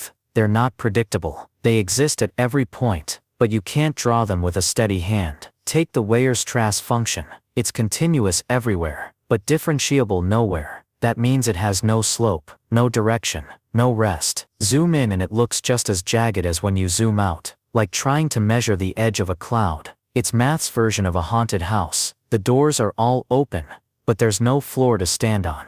These aren't bugs, they're truths. Truths about how weird the world can be, and how math, for all its precision, has space for the strange. It's easy to look at a graph and think, this makes sense. I know what this is. But if you zoom in just right, if you ask the right questions, you might find a tiny moment where the graph disappears, or explodes, or doubles back on itself. A ghost, hiding in plain sight. And the most amazing part? Sometimes, those ghosts matter more than the rest of the line. They're the switch that flips a system, the limit that never lands, the crack in the logic where something brand new sneaks in. So next time you see a graph, whether it's a chart on the news, or a plot in your math book, or just a curve that someone says explains everything, remember to look closely. What's not there might matter just as much as what is. Sometimes, the graph isn't lying, but it's definitely keeping secrets, and those secrets, they're where the story really begins. Why circles are perfect. Picture this. You're doodling on the corner of a notebook, not thinking too hard, just letting your hand move in lazy loops. Without even realizing it, your pen starts making a circle. Not a triangle, not a square, a circle. There's something oddly satisfying about it. No corners, no hard stops, just one continuous curve, smooth and endless, wrapping back to where it started, without ever really starting at all. And maybe that's why circles feel right. Peaceful, perfect. But okay, why are circles so perfect? Let's back up a bit. Imagine the first humans drawing shapes in the sand. They could scratch out a straight line. Easy. Then maybe they tried a triangle, a square. But at some point, someone must have thought, what if I draw something with no edges at all? Just round. That was the beginning of something ancient. Sacred, even. Because the more we've studied circles, the more we've realized, they're everywhere. In atoms, in planets, in ripples on a pond, even in the way we measure time, clocks, calendars, seasons, they all move in loops. But let's talk math for a second. Not in a scary way. Just in a hey, this is kind of magical way. A circle is the set of all points that are exactly the same distance from a single center point. That's it. That's the definition. So simple, so precise, so clean. It doesn't matter where you are on the edge. You're always exactly the same distance from the center. Try doing that with a square, or a triangle. Spoiler alert, you can't. And then there's pi, that mysterious never-ending, never-repeating number that shows up every time you measure a circle. Take the distance around the edge, divide it by the distance across the middle, and boom, there's pi. Every time. No matter the size of the circle, tiny atom or giant galaxy, same magic ratio. That's not just coincidence, that's elegance. That's the universe whispering.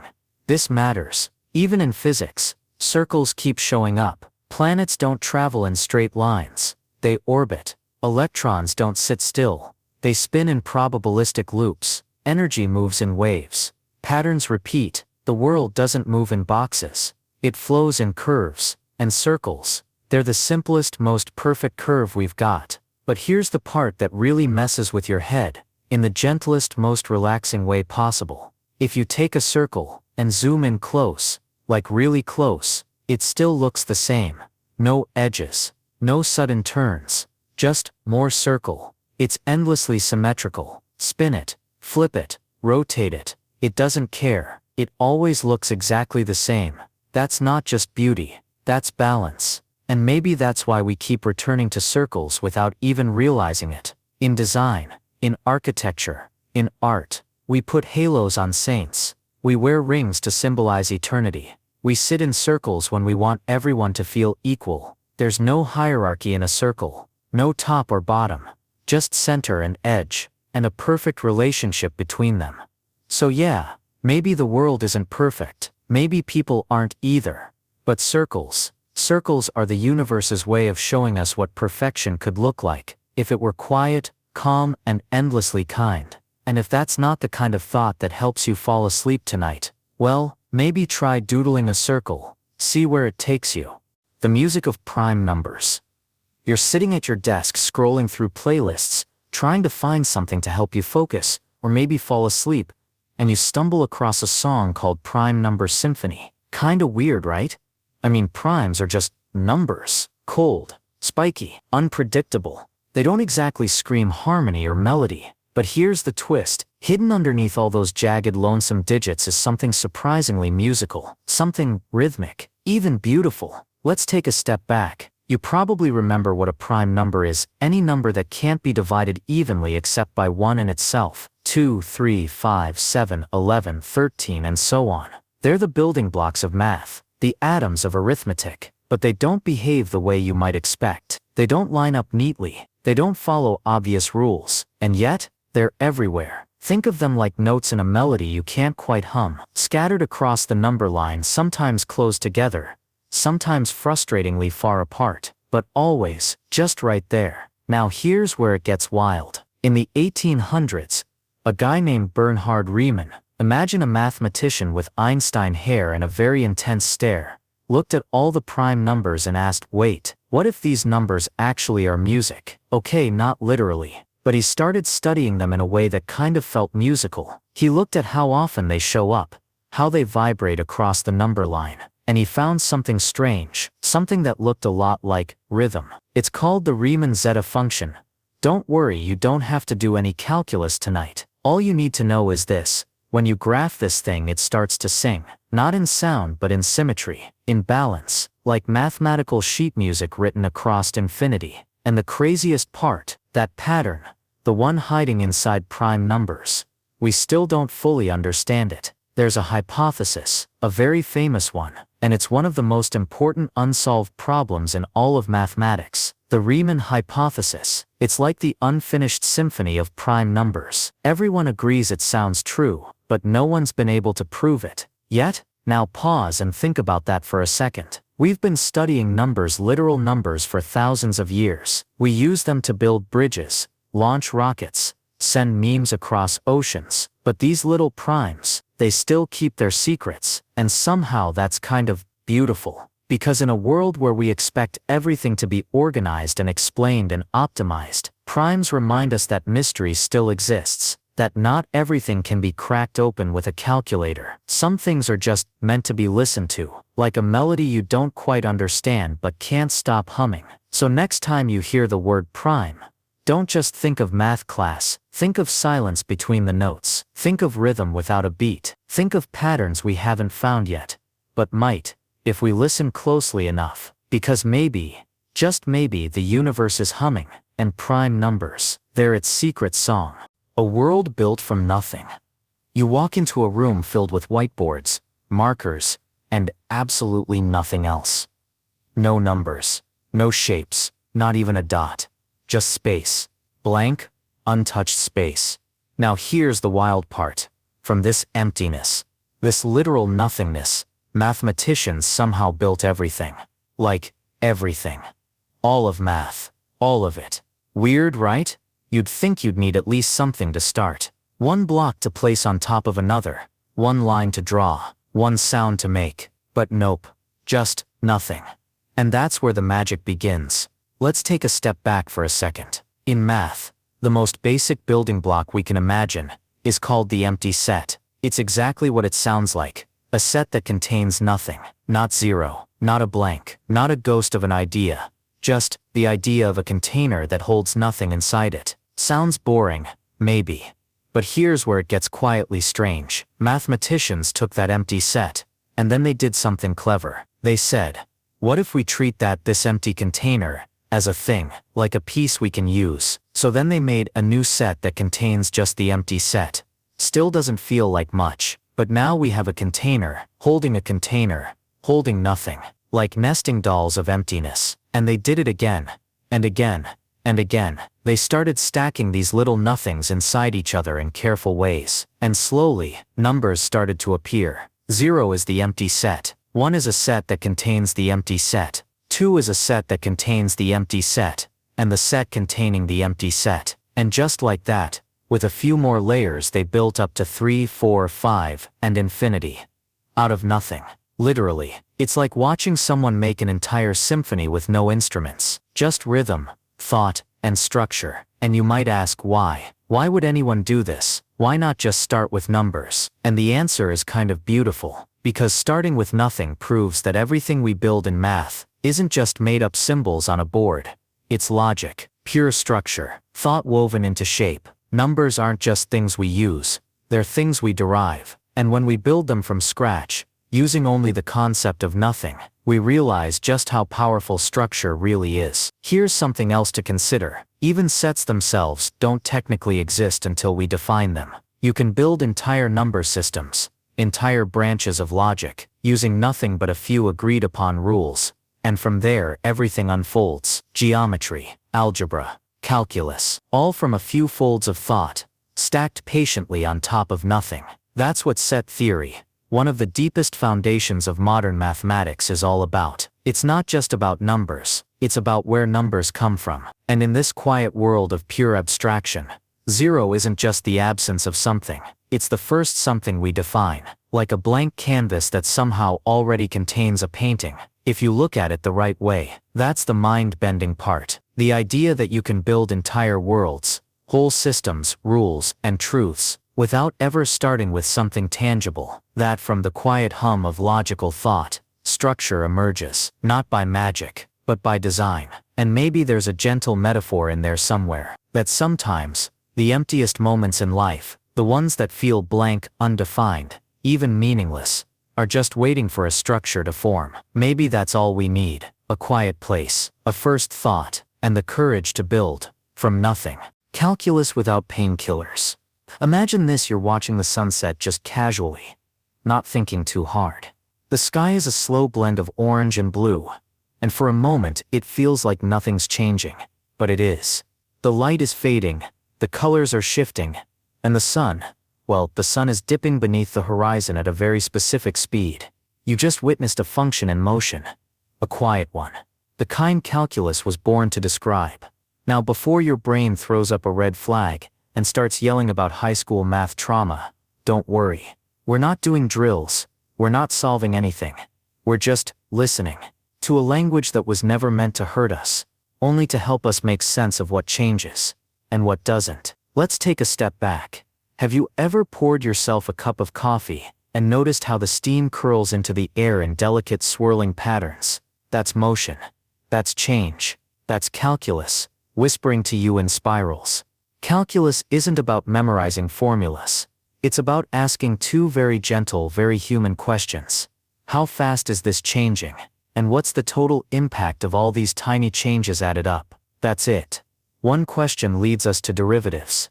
The other, to integrals. And together they make up this soft, invisible framework we've been using to understand everything from gravity to growth, from sound waves to heartbeats. Here's the wild part. Calculus assumes nothing ever stands still. It looks at a single frozen moment and says, but what came just before this? Then it zooms in. Closer, closer, until motion is broken into 1,000 invisible slivers. And in that microscopic world, we discover something strange. Even the stillest things are just snapshots of change. Imagine tracing your finger along the curve of a seashell. That curve, it's a function. And calculus lets you ask, how steep is this spiral right here? What's the total length if I follow it all the way around? And the answers don't come from guessing. They come from slicing the curve into infinite, impossibly thin pieces, from listening to the shape instead of trying to tame it. You see, calculus isn't a hammer. It's more like a stethoscope. It helps you hear the heartbeat of motion. In science, it models the growth of populations. In music, it describes how vibrations become sound. In medicine, it can predict how a tumor will grow, or how fast a drug will be absorbed. But you don't need to be a scientist to feel it working. Have you ever watched a leaf drift to the ground? Its speed changes, its path curves, its fall isn't a straight line. It's a story of acceleration, resistance, and gravity all dancing together. Calculus is that story's narrator. And it gets even weirder, because sometimes, the math describes things that don't even look possible, like a shape with infinite perimeter but zero area, or a function that's continuous everywhere but smooth nowhere. It doesn't always make sense, but it makes beauty. It's the mathematics of the in-between, the in-motion, the nearly invisible. And when you stop treating it like a test, and start seeing it as a telescope, it stops hurting. No more painkillers, no more panic, just awe. Soft, curious awe. So the next time someone says calculus, maybe don't flinch. Just imagine a single raindrop sliding down a window. Its path isn't random, it's a question. And calculus, quietly, already has the answer. The secret lives of limits. You're walking toward a door. It's just a few steps away. So you take a step, then half a step, then half of that, then half again, and again, and again, and again. And strangely, you never quite reach the door. It's like you're caught in some kind of invisible loop, forever getting closer but never arriving. And yet, in the real world, you obviously do. You reach the door, you turn the handle, and you walk through. But in the world of pure math, this strange little paradox has a name. It's a limit. Now before we go too far down the rabbit hole, let's take a step back. No, not half a step, just a full comfy one. Limits are one of those ideas in math that feel more like philosophy than calculation. They're about the places we're heading toward, even if we never quite get there. They're the mathematical version of a whisper, of approaching truth, but never pressing your hand fully against it. And honestly, they're kind of everywhere. When your phone battery says 5%, then 3%, then 1%, and just keeps hanging on, that's not just stress, that's a limit playing tricks on time. Or when you're watching a graph, and the curve gets steeper and steeper, climbing toward the sky, but never quite touches a certain line, that's a limit too, just silently drawing the edges of behavior without ever being the behavior itself. Limits are like math's way of saying, I'm not there yet, but I know exactly where I'm going.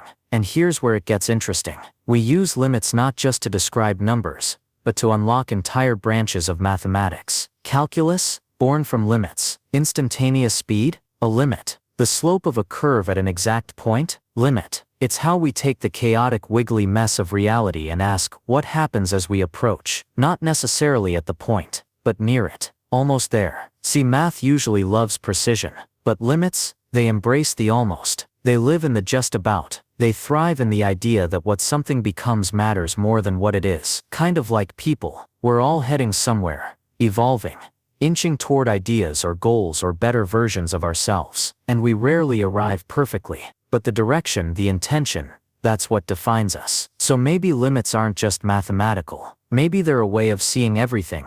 That what matters isn't always the destination, but the approach. And sometimes if you get close enough, that's more than enough. Because the truth is, limits don't always need to get there to tell us something real. They just need to show us where things want to go. And sometimes that's where the beauty lives. In the journey. In the almost. In the quiet certainty of heading towards something true. You're made of functions. It's not the beat of your heart, though that's part of it. It's not the breath in your lungs, though that follows it. It's something quieter, deeper. A pattern running through everything you do. From the moment you wake up, to the moment you drift off again. There's a flow beneath your thoughts, your actions, your feelings. And if you could zoom in far enough, if you could slow time down just enough to see what's really happening, you might begin to notice something surprising. Everything about you follows a rule. Not a strict cold rule like a law or a command, but a gentle one, like gravity pulling leaves toward the ground, or wind shaping dunes in the desert. Your body doesn't just move.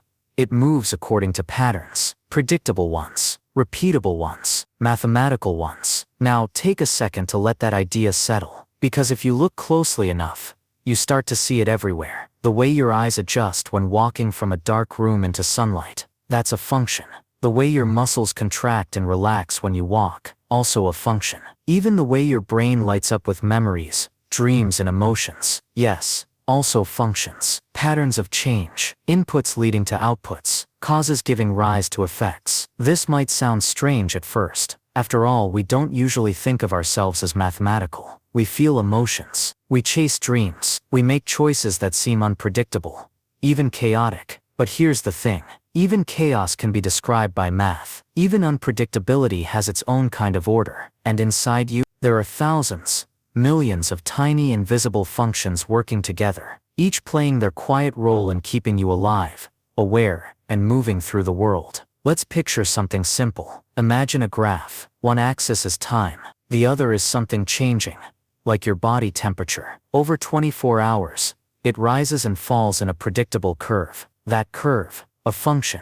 Or think of your hunger throughout the day. It builds, peaks, dips after eating, then slowly returns. Another function. Even the way your skin heals after a small cut, that's a sequence of biological processes unfolding in perfect coordination. In math terms, it's a system of interdependent functions, each responding to the last. You are not just made of cells and chemicals. You are made of relationships, of cause and effect, of variables changing over time. And once you start seeing yourself that way, it changes how you feel about being human, because suddenly, you're not just wandering through life. You're following rhythms. You're expressing patterns. You're living equations, not rigid ones, not cold ones, but warm breathing ones, the kind that pulse with life. So next time you find yourself caught up in thought, or overwhelmed by emotion, or simply tired at the end of the day, try listening, not just to the noise around you, but to the quiet math within you, the steady hum of systems in motion,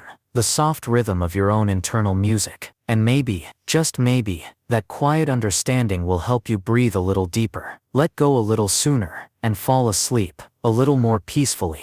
The shape that shouldn't exist. You ever come across something so simple, it starts to feel suspicious? Like someone shows you a paperclip, and suddenly you're questioning the structure of reality? Okay, maybe not a paperclip, but something close. Take a strip of paper. Ordinary, unimpressive. The kind of thing you'd tear off a receipt or find stuck to the bottom of your shoe. But give it a single half twist, and tape the ends together. And suddenly, it's not just paper anymore. It's a Mobius strip. A shape that, by all normal logic, shouldn't exist. Because now, this flat little loop only has one side. Seriously. Just one. Take a pen and start drawing a line down the center. Keep going. Don't stop. Eventually, you'll end up back where you started, having traced both sides without ever lifting the pen. Except, there aren't two sides anymore. Just one continuous surface, looping in on itself forever. It's like the paper forgot how to behave like paper. Like it slipped out of the rules and decided to be weird just for fun. And if that wasn't strange enough, get this. Cut the strip in half, lengthwise, carefully, with scissors. You might expect to get two neat little rings, but instead, you get one big loop, twice as long, still twisted, still playing tricks. Cut that again, now you get two loops, but they're tangled together, like they're in a math-themed relationship drama. Welcome to topology, the part of math where shapes bend, twist, and misbehave, but never break. And the Mobius strip? It's the poster child of that rebellion. It's called a non-orientable surface, which basically means you can't tell what's inside, outside, left or right anymore. It ignores the whole idea of sides completely. Up becomes down, front becomes back. It's like geometry forgot which way was which. And honestly, it's kind of beautiful. And the weirdness doesn't stop at paper crafts. Mobius shapes show up in engineering. Conveyor belts that wear evenly, magnetic strips that store information in both directions. They even sneak into art, music, and theoretical physics, whispering that maybe, just maybe, the universe itself has a hidden twist or two. So what's the point of all this? Maybe there isn't one. Maybe it's just a reminder that even in math, especially in math, things don't always work the way we expect, that something as innocent as a twist of paper can unlock a door to a different way of thinking, a shape that makes no sense, and yet exists anyway. And maybe that's kind of the whole point, that in a world full of straight lines and clear rules, it's okay, comforting, even, to know that a little twist can change everything. And sometimes, the shapes that shouldn't exist are the ones that stay with you the longest. The map that eats itself. Imagine this. You're looking at a map of your city, zoomed out just enough to see the roads, the rivers, the landmarks. Now imagine zooming in. Closer, closer. And you notice something odd. Somewhere on that map is a tiny version of the map itself. And if you zoom in on that map, there's another one, and another one. A map inside a map, inside a map. Forever. Like a Russian nesting doll that never stops nesting. Kind of weird, right? But also, kind of mesmerizing. This is the essence of what some mathematicians call self-reference. A system that describes itself. And when you really follow that trail, you end up in one of the strangest, most profound places in all of mathematics. A place where logic bends in on itself. A place where a map tries to include itself, and breaks in the process. Let's rewind for a second. Back in the early 20th century, mathematicians were on a mission.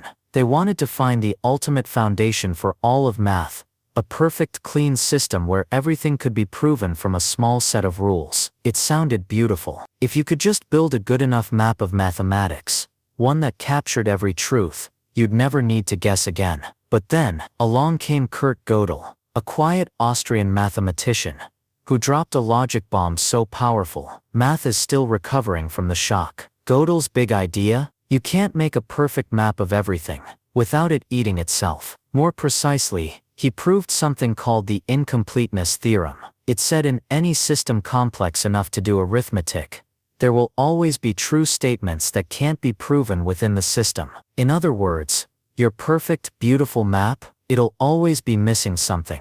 Or worse, if you try to cram in everything, eventually your system will start folding back on itself in paradoxes. Let's make this less abstract. Imagine writing a sentence that says, "This sentence is unprovable." Sounds innocent enough, right? But here's the trap. If it's provable, then it's false, because it says it's not provable. But if it's not provable, then it's true. So, is it true or false? Well, both. Or neither. It's a sentence that points to itself and collapses under its own weight. Just like the map with the map of the map. This kind of loop, where something refers to itself, isn't just a glitch in logic. It's a fundamental limit. It shows up in computer science, in philosophy, even in the way language works. And Gödel didn't just stumble into this. He built it. He encoded logic into numbers, like DNA for ideas. He created a way for math to talk about itself. And in doing so, math told him something uncomfortable.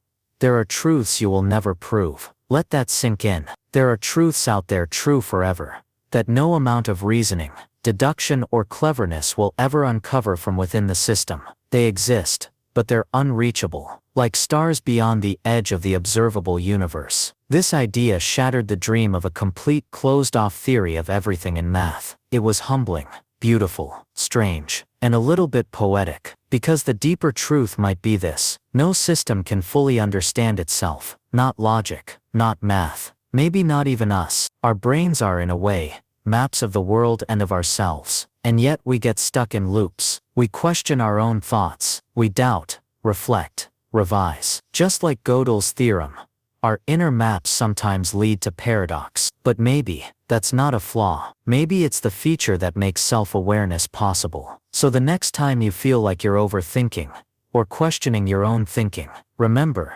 you're just walking through a map that eats itself, and somewhere in that spiral of logic, mystery and meaning, is you.